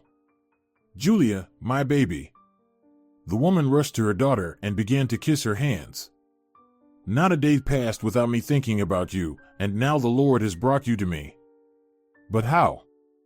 Julia, what happened to you? Is it him again? Julia shook her head and told her about Ariel. Actually, he's a good guy. He loves me and knows nothing about what happened. It's even hard for me to imagine what she'll tell him about my disappearance, Julia said. All him. Do you remember the number? Pancho, you have a phone, right? Give it to her, Mom asked. Pancho handed the phone to Julia. Their hands touched slightly, and for some reason, Julia blushed. She had already noticed how handsome one of her rescuers was. He was handsome, and it seemed he was her brother. So, is Pancho my younger brother? Julia asked. If he's a brother, then the older one, her mom corrected. How's that? I don't understand, Julia was surprised. He's my adopted son. When I met his father, Pancho was 6. He's 3 years older than you. His real mom did pass away, the mother replied. I got it, Julia smiled and, for some reason, felt like an idiot. In such a complicated situation, she was smiling. Julia dialed the number. Hello. Who's this? Her father shouted. Dad, it's me, Julia, the girl answered excitedly. Julia? What's wrong with you? Who are you with? Who did you run away with? Her father shouted. Because of you, Ariel had a miscarriage, and she's in the hospital. I can't fly back so quickly, there are no tickets. Come back home quickly, and don't go anywhere until I return. I didn't run away, Dad. Your Ariel poisoned me and wanted to cremate me. And she wasn't pregnant. I caught her with a lover. She only needs your money, Julia said. So where are you? I don't understand, her father asked. I'm at Mom's, Julia said. They fell silent, and she could only hear the father's heavy breathing. Wait for me there, I'll come, he finally said. Do you know where it is? Julia asked. I do, Olivia replied shortly and hung up. So, he didn't even deny anything. All these years, he kept me in the dark, but he knew where you were, Julia said after a long silence. 2 days later, there was a knock on the door of the barracks room. The dog raised its head and growled softly. The dog didn't bark loudly and cheerfully, breaking the silence, but simply purred quietly, like a refrigerator starting after a shutdown. Max, calm down, Julia said. I think I know who's there. Olivio opened the door and entered. While surveying the room, he saw Julia. His eyes immediately softened, and he hugged his daughter. Let's go home, he said. Only with Mom, Julia said. Otherwise, I won't go. It seems like you have things to talk about. What's there to talk about? Yes, I messed up, but I can't undo anything. When I realized I was wrong and had made the biggest mistake of my life, it was already too late. She was married, Olivio said. Bridges were burned. Forgive me if you can, Olivio said to his wife. I forgave you a long time ago, she said. And by the way, she's a widow now, Julia added. I didn't know that, my condolences, he said. I'm fine, the woman replied. Well, shall we go home? Julia rejoiced. But Ariel is there, Olivio said. Oh, can I take care of this lady? Julia said. Pancho, are you with me? After Ariel saw Julia at home, whose ashes were supposed to be scattered to the wind, she lost her mind. She was admitted to a mental institution. Ignacio was convicted of serious bodily harm and concealing a crime. Salvador also faced consequences.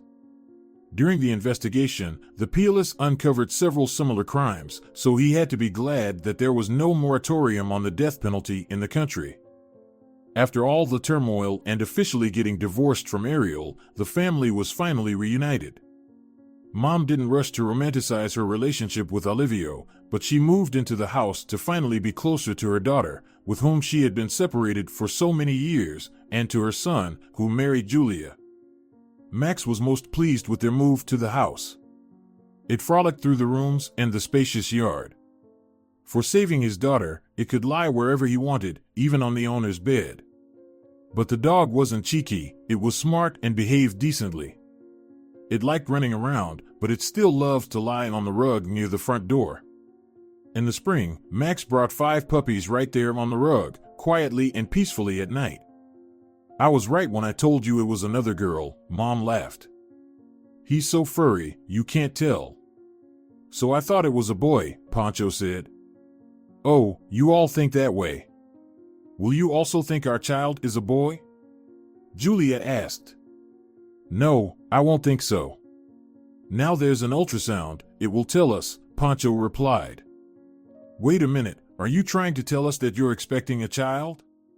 Mom asked Julia. Well, finally. At least someone got it. Yes, I'm pregnant, Julia said. Thank you for listening till the end. Don't forget to subscribe and give us a thumbs up, it really motivates us. All the best. If you're enjoying it as well, leave a like and subscribe to the channel. The millionaire walked into a cafe and saw his ex-wife with whom he broke up 25 years ago. But when he saw who was sitting next to her, the air outside was crisp, the late autumn breeze hinting at the arrival of winter. Mark Kensington barely noticed as he strode down the bustling city street, his steps brisk and purposeful. His mind was a constant buzz of figures and projections, his thoughts layered in plans, strategies, and ambitious goals. Mark Kensington, the millionaire, self-made, highly respected, and sharply dressed in tailored suits, rarely had a moment when he wasn't thinking about the next big deal or the next profit margin. This morning, however, he'd found himself with a rare free moment between meetings. A small, quaint cafe with warm lights spilling out into the street caught his attention. It wasn't his usual style. He preferred upscale lounges or chic restaurants with high ceilings and polished marble floors. But something about the simple charm of this cafe called to him, offering a pause from his frenetic world. After a moment's hesitation, he decided to step inside, seeking a quick reprieve from his demanding schedule. As he pushed open the door, a delicate chime echoed softly, and he was greeted by the aroma of freshly brewed coffee and the faint hum of quiet chatter. The place was modest, cozy even, with shelves lined with books and walls decorated with mismatched art. A warm sense of nostalgia seeped into his chest, catching him off guard. Mark moved to the counter, ordering a black coffee with a swift, practiced ease, his gaze briefly flicking over the small crowd. He was alone, wrapped in his bubble of wealth and influence, disconnected from the mundane lives that filled the room. It was almost refreshing, this fleeting anonymity. People here didn't recognize him, didn't whisper in awe or glance his way, awed by his expensive watch or his tailored coat. Here he was just another customer, simply a man in need of caffeine. As he collected his coffee, he found a table near the window, setting down his cup and pulling out his phone. His fingers instinctively moved to check his email. There was always another deal, another negotiation to examine. And yet, something urged him to pause, to set his phone down, just for a moment, and let himself relax. He watched people passing by outside, each a stranger with their own world of worries and dreams. It was strange how distant he felt from such simple things.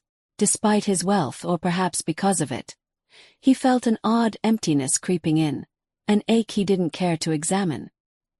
He pushed it aside, deciding that he needed to center his thoughts. He'd built a life of unparalleled success, amassed a fortune most could only dream of, and yet... He took a deep sip of his coffee, savoring the warmth, letting it distract him. He reminded himself that he was here to take a breath, not to sink into brooding reflections. The cafe was filling up, more people gathering in groups or pairs, the sound of quiet laughter and murmured conversations weaving around him. He absently wondered what it would be like to be part of that world again, the one he left behind all those years ago. Not that he'd give up the life he'd built, of course, but sometimes the little things seemed appealing, if only for a moment. He glanced around the room, almost unconsciously, and then his gaze froze. Across the cafe, sitting by the window with a soft, serene smile on her face, was a woman he never expected to see again. His heart gave a sudden, sharp twist as recognition struck him. It was Lisa. The memories, buried under layers of time and ambition, suddenly flooded back, surfacing with a painful clarity. 25 years, a whole lifetime since he'd last seen her. And yet, there she was, as if no time had passed at all. Mark's hand tightened around his coffee cup. He was on the edge of something he didn't yet understand, something he couldn't turn away from. Mark's pulse quickened as he took in the woman across the room. Lisa looked different. More mature, of course, yet there was an undeniable grace about her, something he hadn't noticed back then, or perhaps he hadn't taken the time to see. She looked poised, comfortable, her eyes bright with a warmth that pulled him back to a time when things were simpler, when his days weren't governed by meetings and spreadsheets. But the shock of seeing Lisa wasn't what held his attention entirely. It was the person sitting beside her. A young man was seated at her table, leaning forward with an easy smile, as if they were sharing some private joke. The resemblance was undeniable. His hair, thick and dark like Mark's had once been, and his profile, with sharp angles that stirred something painfully familiar within him. He watched the young man laugh, saw the way Lisa's eyes crinkled as she joined in, their shared expressions casting a warmth over the scene, enveloping them in an intimate world of their own. Mark's mind raced as he tried to process what he was seeing. Was this her son? Their son? The thought sent an unexpected pang through him, a strange blend of regret and curiosity. His memory sifted through the details of their past. Had she ever mentioned being pregnant? Had he left without knowing? Back then, he'd been so consumed by his career, so driven by the singular focus of making it big. Lisa had always supported him, cheering on his successes, helping him through setbacks. But he'd given little in return. He hadn't noticed her sadness, her growing loneliness, until it was too late. The dreams of a family, a future together, had been something he'd told himself he'd get to, eventually. And then she'd left. He'd told himself he was fine, that it was a natural casualty of his success. They wanted different things, he reasoned, and she hadn't been able to handle his ambition. Over the years, he'd silenced the lingering guilt with work, with wealth, drowning out any whispers of remorse with all the trappings of luxury. But now, watching her across the room, the reality of his choices struck him. Here she was, living her life, and beside her was a young man who looked so much like the reflection he used to see in the mirror. Questions filled his mind. Was this young man his son? Had he truly missed out on knowing his own child? An impulse seized him, an urge to stand up and walk over to demand answers.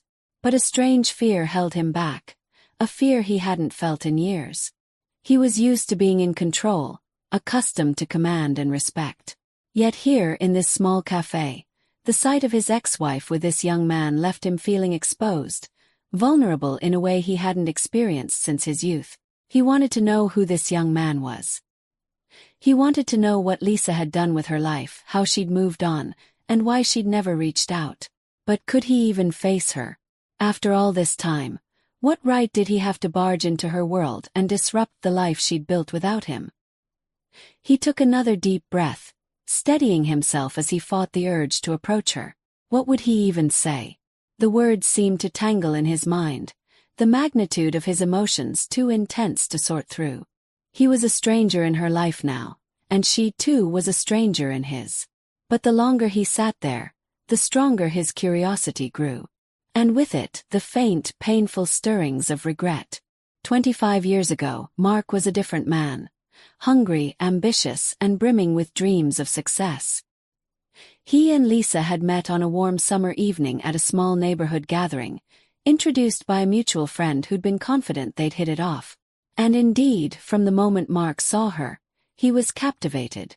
Lisa had a lightness about her, a way of bringing warmth and laughter to any room she entered, a kindness that softened his sharp edges. Where Mark saw goals and numbers, Lisa saw beauty and meaning, encouraging him to look beyond his rigid plans. Their relationship blossomed quickly. In those early days, they spent long, carefree nights under city lights, sharing their dreams and aspirations. Lisa was an artist at heart, working as a teacher in a local school while painting in her spare time. She spoke passionately of her students and the difference she wanted to make, and Mark had admired her for it. Though he didn't fully understand her passion, he saw the joy it brought her, and that was enough. Together, they had painted an idyllic picture of the life they would someday share, one filled with love, laughter, and the possibility of children. For a time, Mark allowed himself to dream of a life that went beyond his career. He even considered slowing down, something that felt foreign to him, just to savor their moments together. They talked about buying a house with a big yard and planting a garden. Lisa wanted a dog. Mark wanted a cat. They'd laugh about the small things and argue playfully about how they'd decorate. He loved those nights when they planned their future as if they had all the time in the world. But as his career gained momentum, so did his ambition. His company was growing and he was moving up the ladder fast. Promotions, raises, and opportunities came rolling in, each one more demanding than the last. Soon he was working late hours and traveling frequently. Lisa's quiet dinners at home became lonely as his work consumed more of his time and energy. When she tried to talk to him about it, he would reassure her, saying it was all for their future. The sacrifices, he insisted, were only temporary. First, Lisa believed him. She encouraged him, always cheering him on. She was his biggest supporter, helping him prepare for meetings, making his favorite meals when he came home late, leaving notes in his suitcase when he traveled. She'd always been his grounding force, his reminder that life was about more than titles and money. But he hadn't listened closely enough. He thought he had forever to make up for the long nights, the missed anniversaries, the moments that slipped through his fingers. The love they shared, though deep, was increasingly stretched thin by the demands of his career. And soon, the dreams they'd once woven together began to feel like distant memories. Lisa's laughter became a rare sound, her smile dimmer with each passing day.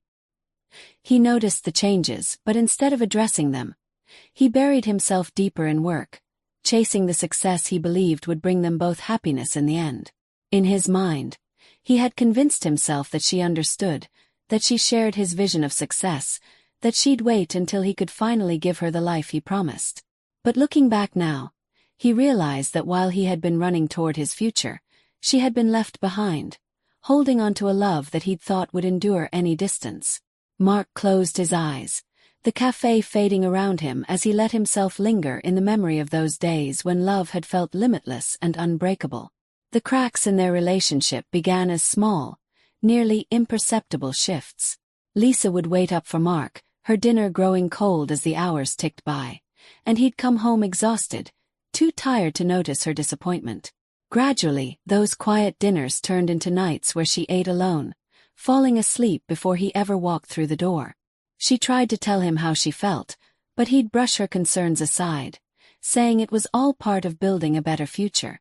Every time she expressed her loneliness, he'd reassure her that success required sacrifice, that everything he was doing was for them. But Lisa wasn't convinced. She longed for the simple moments they'd shared in the beginning, the laughter, the easy companionship, the certainty that he cared more about their happiness than any business deal. It hurt her to see him slipping further into his work, his gaze more often fixed on his phone or laptop than on her. She'd watched as the man she'd loved slowly transformed, his warmth and spontaneity replaced by a cold, singular focus on ambition. As time passed, her efforts to reach him became less frequent. The artist in her, once vibrant and inspired, felt suffocated by the emptiness that filled their home. She began staying later at her school, spending more time with her students, filling her life with purpose where she could. She found solace in her art, pouring her emotions onto the canvas in bold, expressive strokes, painting the things she couldn't bring herself to say. Their conversations dwindled to little more than routine exchanges. The love they'd once had, the one filled with whispered promises and hopeful dreams, was replaced by a hollow coexistence, like roommates rather than partners. Mark rarely noticed the silent erosion of their relationship, and even when he did, he convinced himself that it was temporary, that she'd understand once he reached the top. Then came the night that changed everything. It had been their anniversary, a date Lisa had marked in her calendar for months. She spent the entire afternoon preparing a special dinner, wearing a dress she knew he'd once loved, and setting the table with their best china. She waited, her heart heavy with hope that perhaps tonight he'd remember, that he'd walk through the door with flowers, or at least a smile that told her he still cared. But as the hours passed, her hope faded, replaced by a painful certainty. When he finally walked in, his face tired and preoccupied, he barely looked at her before muttering a quick apology. He'd forgotten their anniversary. In that moment, something within Lisa broke. She looked at him, standing there in his tailored suit, the man she'd once adored, and realized he was already gone, lost to a world that she would never belong to. She wanted to scream, to tell him that she couldn't keep waiting, that she was tired of loving a shadow, but the words felt pointless, drained of meaning by all the times he hadn't heard her before. The next morning, Lisa packed her things. She left a note, simple and direct, telling him she couldn't do it anymore. She needed a life with meaning, a life where she didn't feel invisible. She couldn't be with someone who was always chasing something just out of reach, who saw her as little more than an accessory to his success. When Mark found the note, he'd stared at it in disbelief. His initial reaction was anger, but deep down, he felt something more unsettling, a hollow ache that hinted at the consequences of his choices. And yet, even then, he brushed it aside, telling himself he was better off without her distractions. But now, sitting in the cafe, all those old emotions flooded back, sharp and unrelenting. He could no longer ignore the truth. He had lost Lisa because he had chosen ambition over love, and the cost of that choice was sitting across from him, a young man who might be his son, a stranger to him because he'd let the one person who mattered slip through his fingers. Mark watched Lisa from across the cafe, hardly able to believe she was real.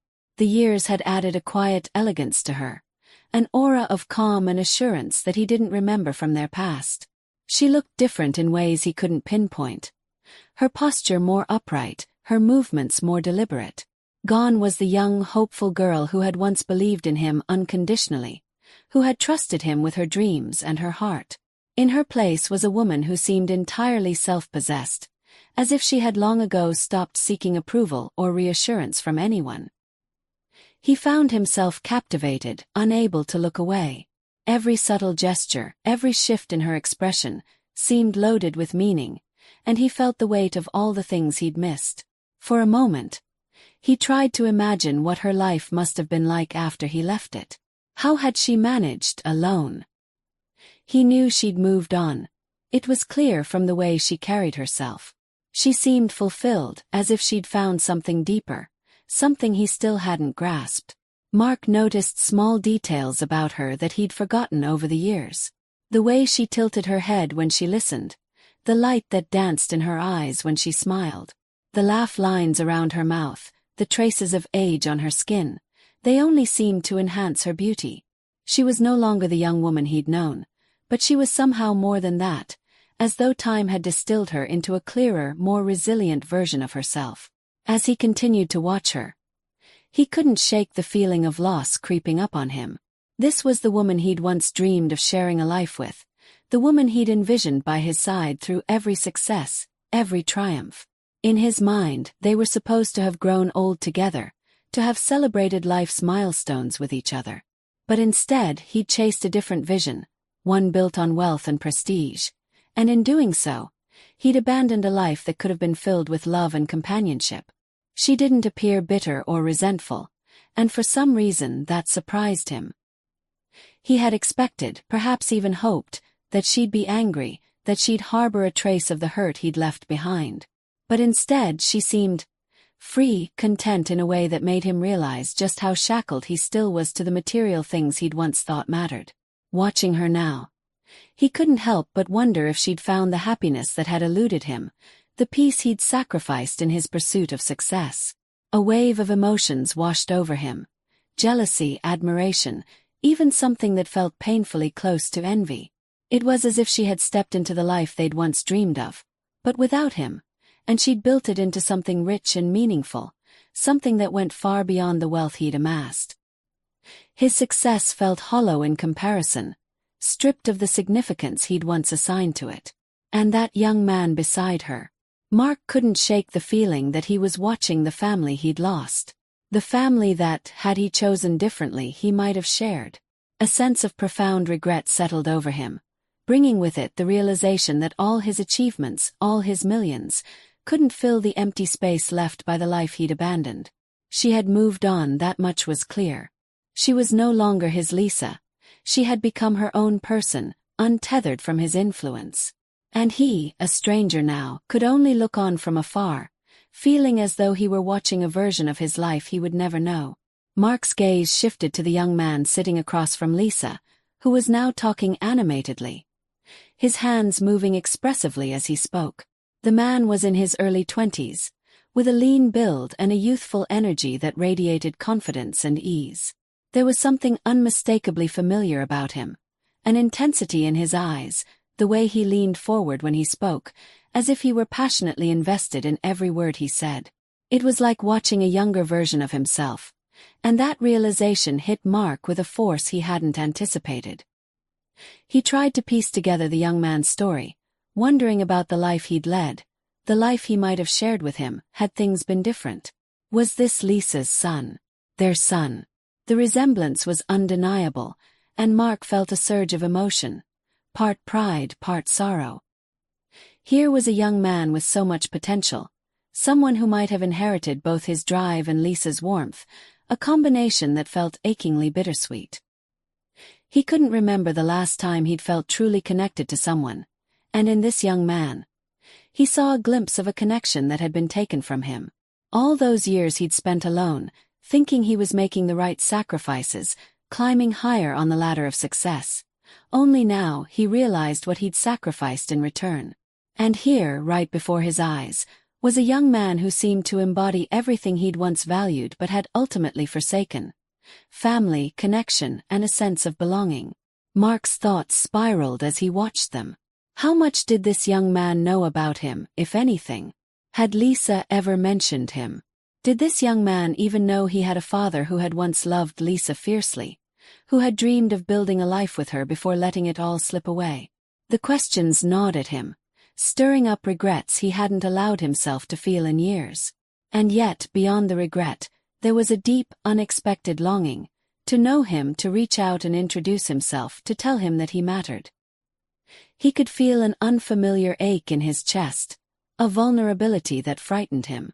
For a man who prided himself on control, on never letting his emotions cloud his judgment, this overwhelming wave of longing and regret was almost unbearable. As Lisa laughed at something the young man said, Mark's mind wrestled with the reality of the scene before him. This young man wasn't just a stranger. He might be his son, the child he'd never known, a person who had grown up without his influence, without his presence. All the moments they could have shared, first steps, first words, birthday parties, and late-night conversations, had unfolded without him. A sharp pang of jealousy coursed through him. He felt envious of all the people who had known this young man, who had shared in his joys and triumphs, watched him grow into the person he was today. That life could have been his, if only he'd made different choices, if only he'd valued what truly mattered before it was too late. The cafe, once a mere stop on his busy day, had become a window into a life he could never reclaim. He felt like an outsider, watching the world he'd once taken for granted, now moving forward without him. And sitting beside Lisa, the young man radiated a happiness and ease that told Mark he was loved, that he'd grown up in a world filled with warmth and belonging, the kind of world Mark had once dreamed of building with her. He took a deep breath, the weight of his choices pressing down on him. His coffee had grown cold, but he didn't care. He was no longer the man he'd thought he was. He was just a father who'd lost his way, watching from the sidelines as the life he'd left behind continued on, stronger and fuller than he'd ever imagined. Mark's gaze remained locked on the young man's face, his mind racing as he took in the undeniable familiarity of his features. There was no mistaking it now. The strong jawline, the slight arch of his eyebrows, the quiet intensity in his eyes. Mark's heart clenched as the realization dawned on him fully. This was his son, whom he had never met, never even known existed until this moment. He felt a surge of conflicting emotions, pride, grief, and an aching sense of loss that made it hard to breathe. His son looked so much like him, and yet, he was a complete stranger. All the moments he'd missed washed over him in an agonizing wave. He thought of the milestones he'd never been a part of. The first words, the first day of school, the small, everyday victories and defeats that shaped a child into the person they would become. He'd missed it all, traded it all for the empire he'd built brick by brick, a fortress of wealth that now felt cold and hollow. Mark's mind drifted back to those early days with Lisa, the dreams they'd once had of a family, a future built together. He remembered the way she used to talk about wanting children, how she'd described the kind of mother she wanted to be. He had brushed her words aside back then, too focused on his ambitions to really listen, to understand the depth of her desires. Now, as he watched his son, a young man he barely knew, Mark felt the weight of all those missed conversations, all the dreams he'd let slip away in pursuit of his own goals. He'd believed he was building something meaningful, something that would make him feel complete. But now, faced with the reality of his son, he realized just how empty his achievements felt. A pang of guilt rose within him, sharp and relentless. He'd left Lisa to carry on without him, to raise their son alone. What kind of man does that? He wondered, his own image of himself as a proud, successful millionaire crumbling in the face of this newfound understanding. He felt like a stranger to himself, ashamed of the choices he'd made, the life he'd valued over family. But along with the guilt, there was something else, a glimmer of hope, fragile but unmistakable. He felt an urge to know his son, to bridge the chasm that separated them, to somehow make up for the years he'd lost. He knew it wouldn't be easy. He knew he couldn't simply step into this young man's life and expect things to fall into place. But the desire was there, a deep, unshakable need to reconnect, to build something real with him if he would allow it. As he continued to watch them, Mark noticed the way Lisa looked at their son, with pride, with love, with a tenderness that spoke of years of devotion and sacrifice. He realized then the full extent of what he had missed. He had spent years chasing success, believing it would bring him happiness, fulfillment. But seeing his son now, he understood that true success lay in the very thing he had abandoned. A knot formed in his throat as he wondered if there was still a chance, if he could somehow forge a relationship with his son despite all the lost years. He didn't know how to begin, what words to say, or how to face the resentment that might await him. All he knew was that he couldn't walk away this time.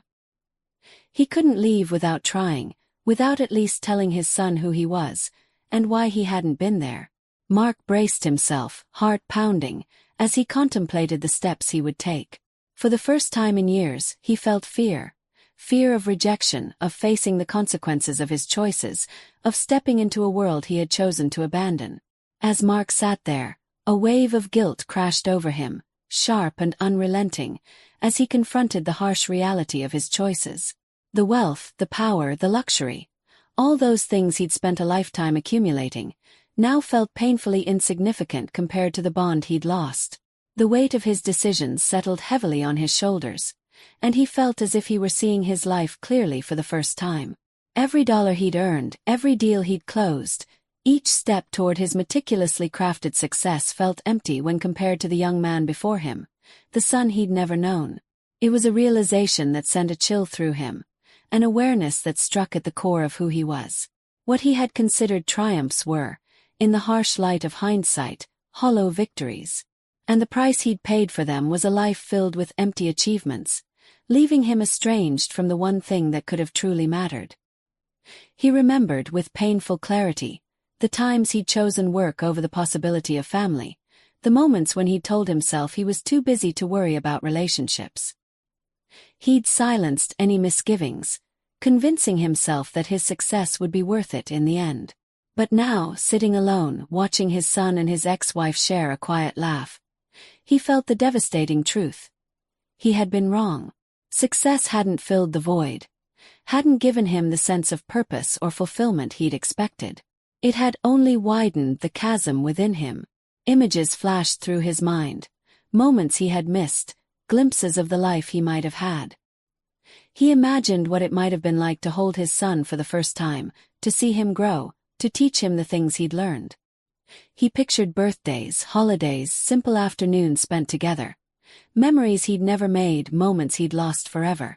It was an unbearable thought, realizing that he had turned his back on all of it without even knowing what he was giving up. The hardest part was the recognition of Lisa's strength, her resilience in raising their son alone. She had become everything he hadn't: patient, loving, devoted. Watching her now, he could see how her love and care had shaped their son into a confident, joyful young man. She had done what he had failed to do. She had prioritized what truly mattered, while he had chosen ambition over love, success over family. Regret settled over him, heavy and unyielding like a stone in his chest. He wondered if he even had the right to feel this way, to wish for a connection that he had walked away from. What kind of father abandons his child before he even knows him? What kind of man sacrifices his family at the altar of ambition? He could feel his shame growing, a dark shadow that seemed to encompass him entirely. For the first time, he saw himself not as the successful, powerful man he had believed himself to be, but as a flawed, deeply lonely person who had let the most important things slip through his fingers. He felt small, broken, undeserving of the love he had forfeited, and he wondered if it was even possible to make amends. Could he ask his son to forgive him for years of absence? Could he face Lisa, knowing how deeply he had hurt her? A part of him wanted to turn and walk out of the cafe, to leave before he risked exposing himself, before he faced the reality of the family he had abandoned. But a stronger part of him, the part that felt the overwhelming pull of love, a love he hadn't realized until now, kept him rooted to his seat. He couldn't leave. He had to try, no matter the cost, no matter how painful it might be. As he took a shaky breath, Mark knew there was only one path forward, and it was one he should have taken years ago. He would gather his courage and confront the family he had lost. This was his moment to at least try, to finally choose love over ambition, no matter where it led him. Mark's heart raced as he rose from his seat, the weight of decades pressing on him as he took slow, deliberate steps toward the table where Lisa and his son sat. The bustling sounds of the cafe faded, leaving him in a silence that was somehow more intense, more deafening. This wasn't a business meeting, a negotiation, or a performance review. This was real, raw, and utterly vulnerable. He felt like a man standing on the edge of a precipice, unsure of whether he was about to fall or finally take flight. As he approached, he caught a few fragments of their conversation. The young man, Alex, he learned from Lisa's laugh, was animatedly sharing a story, his hands moving expressively, eyes alight with excitement. And Lisa, gazing at him with a look of quiet pride, nodded along, her smile tender and understanding. It was a scene of perfect simplicity, an unguarded moment that spoke of years of shared memories and love. Mark felt like an intruder, an outsider in the life they'd built without him. He hesitated, his mind scrambling for the right words, the right way to bridge the gap he'd created all those years ago. But no words seemed adequate. How could he, in a single conversation, make up for years of absence, for the choices that had kept him from knowing his own son? He took a deep breath, forcing himself to take the final steps toward their table, his heart pounding as he drew closer. Lisa noticed him first. Her expression shifted from one of contentment to surprise, her eyes widening as she recognized him.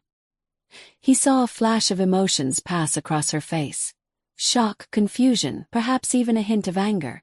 But there was something else, too, a lingering softness, a faint echo of the connection they'd once shared. She recovered quickly, her face settling into an unreadable expression, as if she were preparing herself for whatever was to come. Alex looked up then, following his mother's gaze, his bright eyes curious as he took in the stranger standing before them.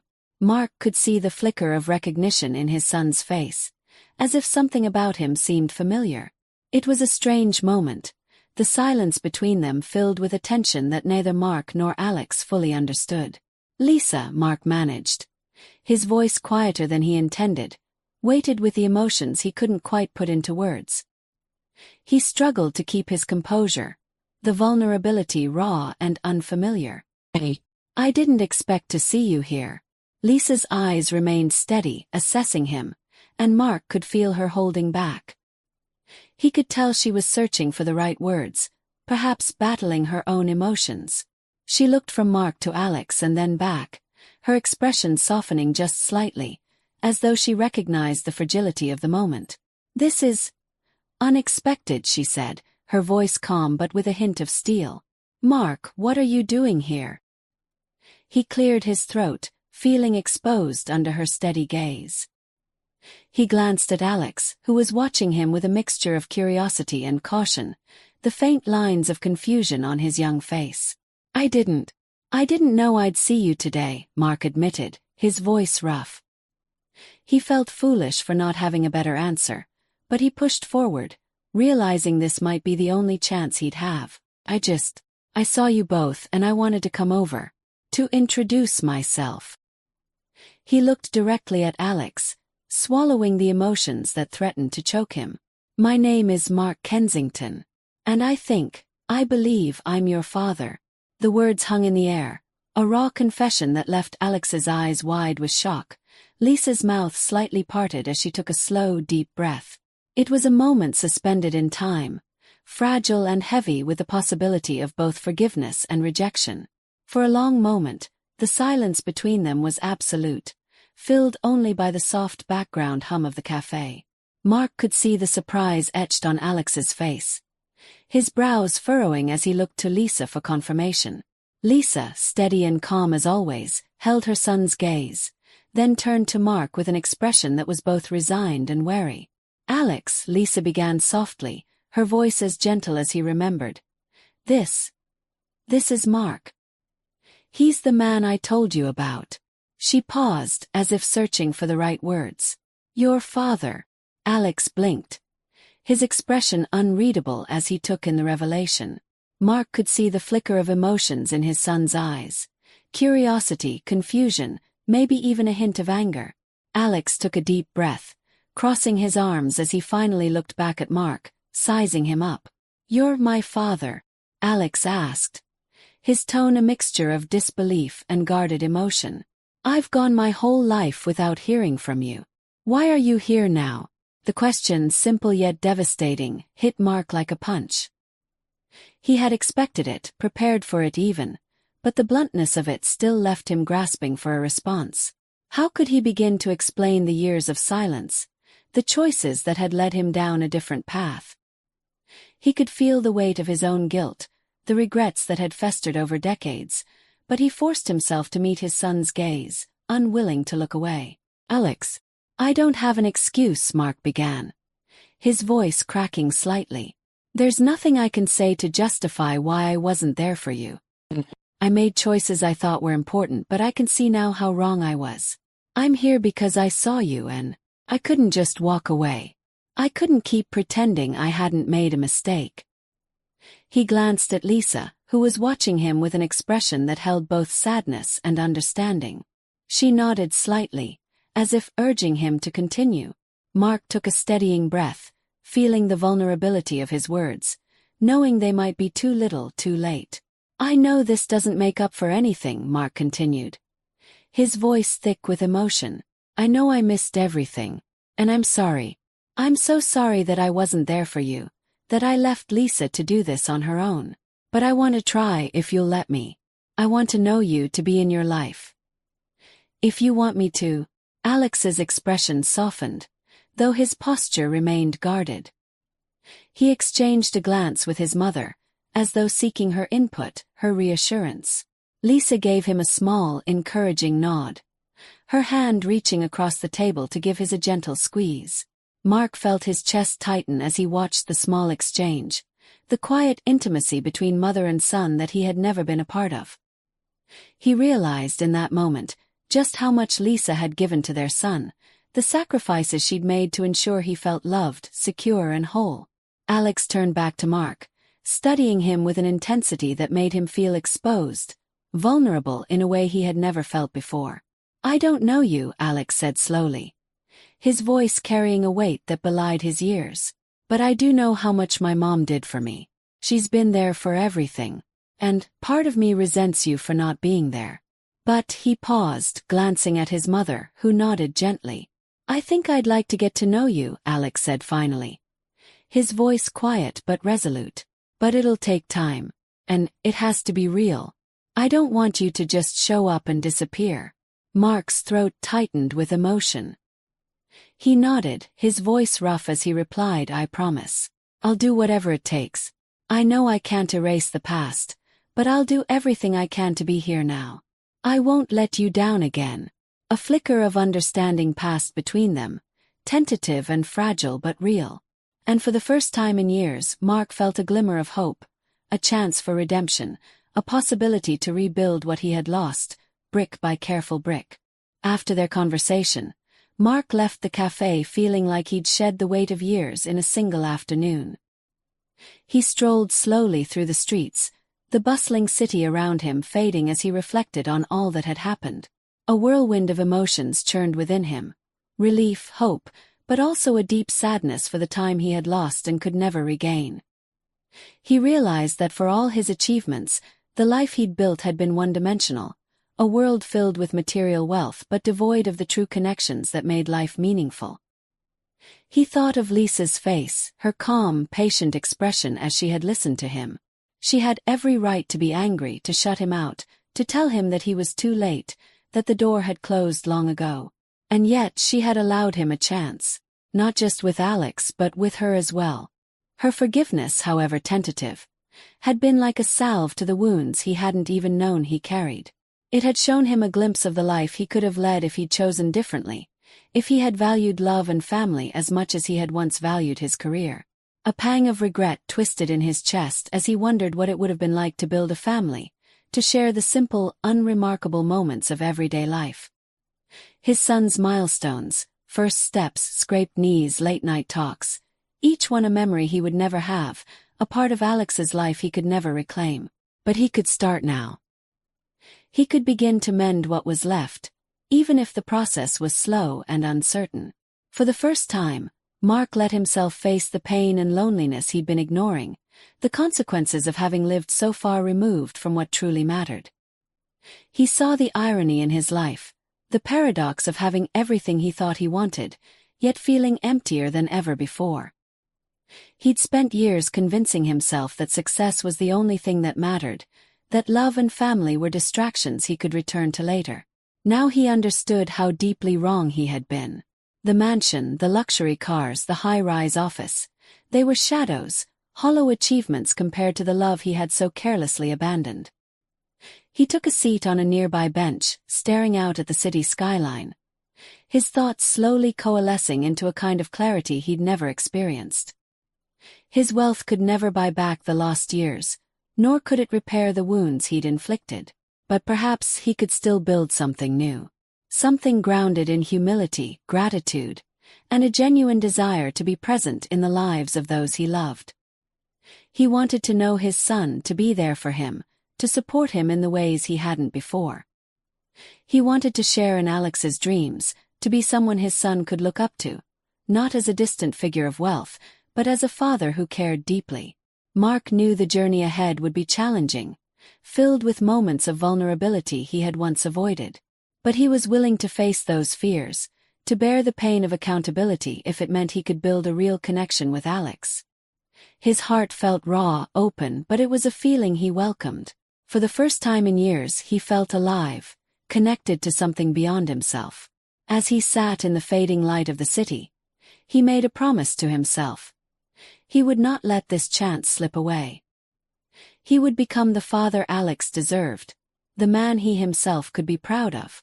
And though the road would be long, he felt the first stirrings of a new purpose, one far richer than any achievement he'd ever known. The days following that fateful afternoon at the cafe marked the beginning of a journey unlike any Mark had ever taken. Each morning, he rose with a renewed sense of purpose, yet the path ahead was fragile, paved with both anticipation and an underlying fear that his son might find his efforts too little too late. Every day, he wrestled with the fear of rejection, the worry that he might not be able to make amends for all the lost years. Yet he knew that rebuilding a relationship with Alex would take patience, humility, and a genuine openness that he'd never allowed himself to show before. With Lisa's help, he and Alex arranged a lunch date for the following week. When the day arrived, Mark found himself nervous, his mind racing with thoughts of what he should say, what he could possibly offer this young man he was only beginning to know. But as he watched Alex approach, carrying himself with an ease and confidence that reminded Mark of Lisa's grace, he felt an unexpected calm wash over him. This was his son. A stranger in many ways, yes, but someone with whom he now shared a deep and irrevocable bond. Their conversation was slow and cautious, but over the course of the afternoon, something remarkable began to happen. They shared stories, laughed at the awkwardness of the moment, and Mark found himself marveling at the person Alex had become.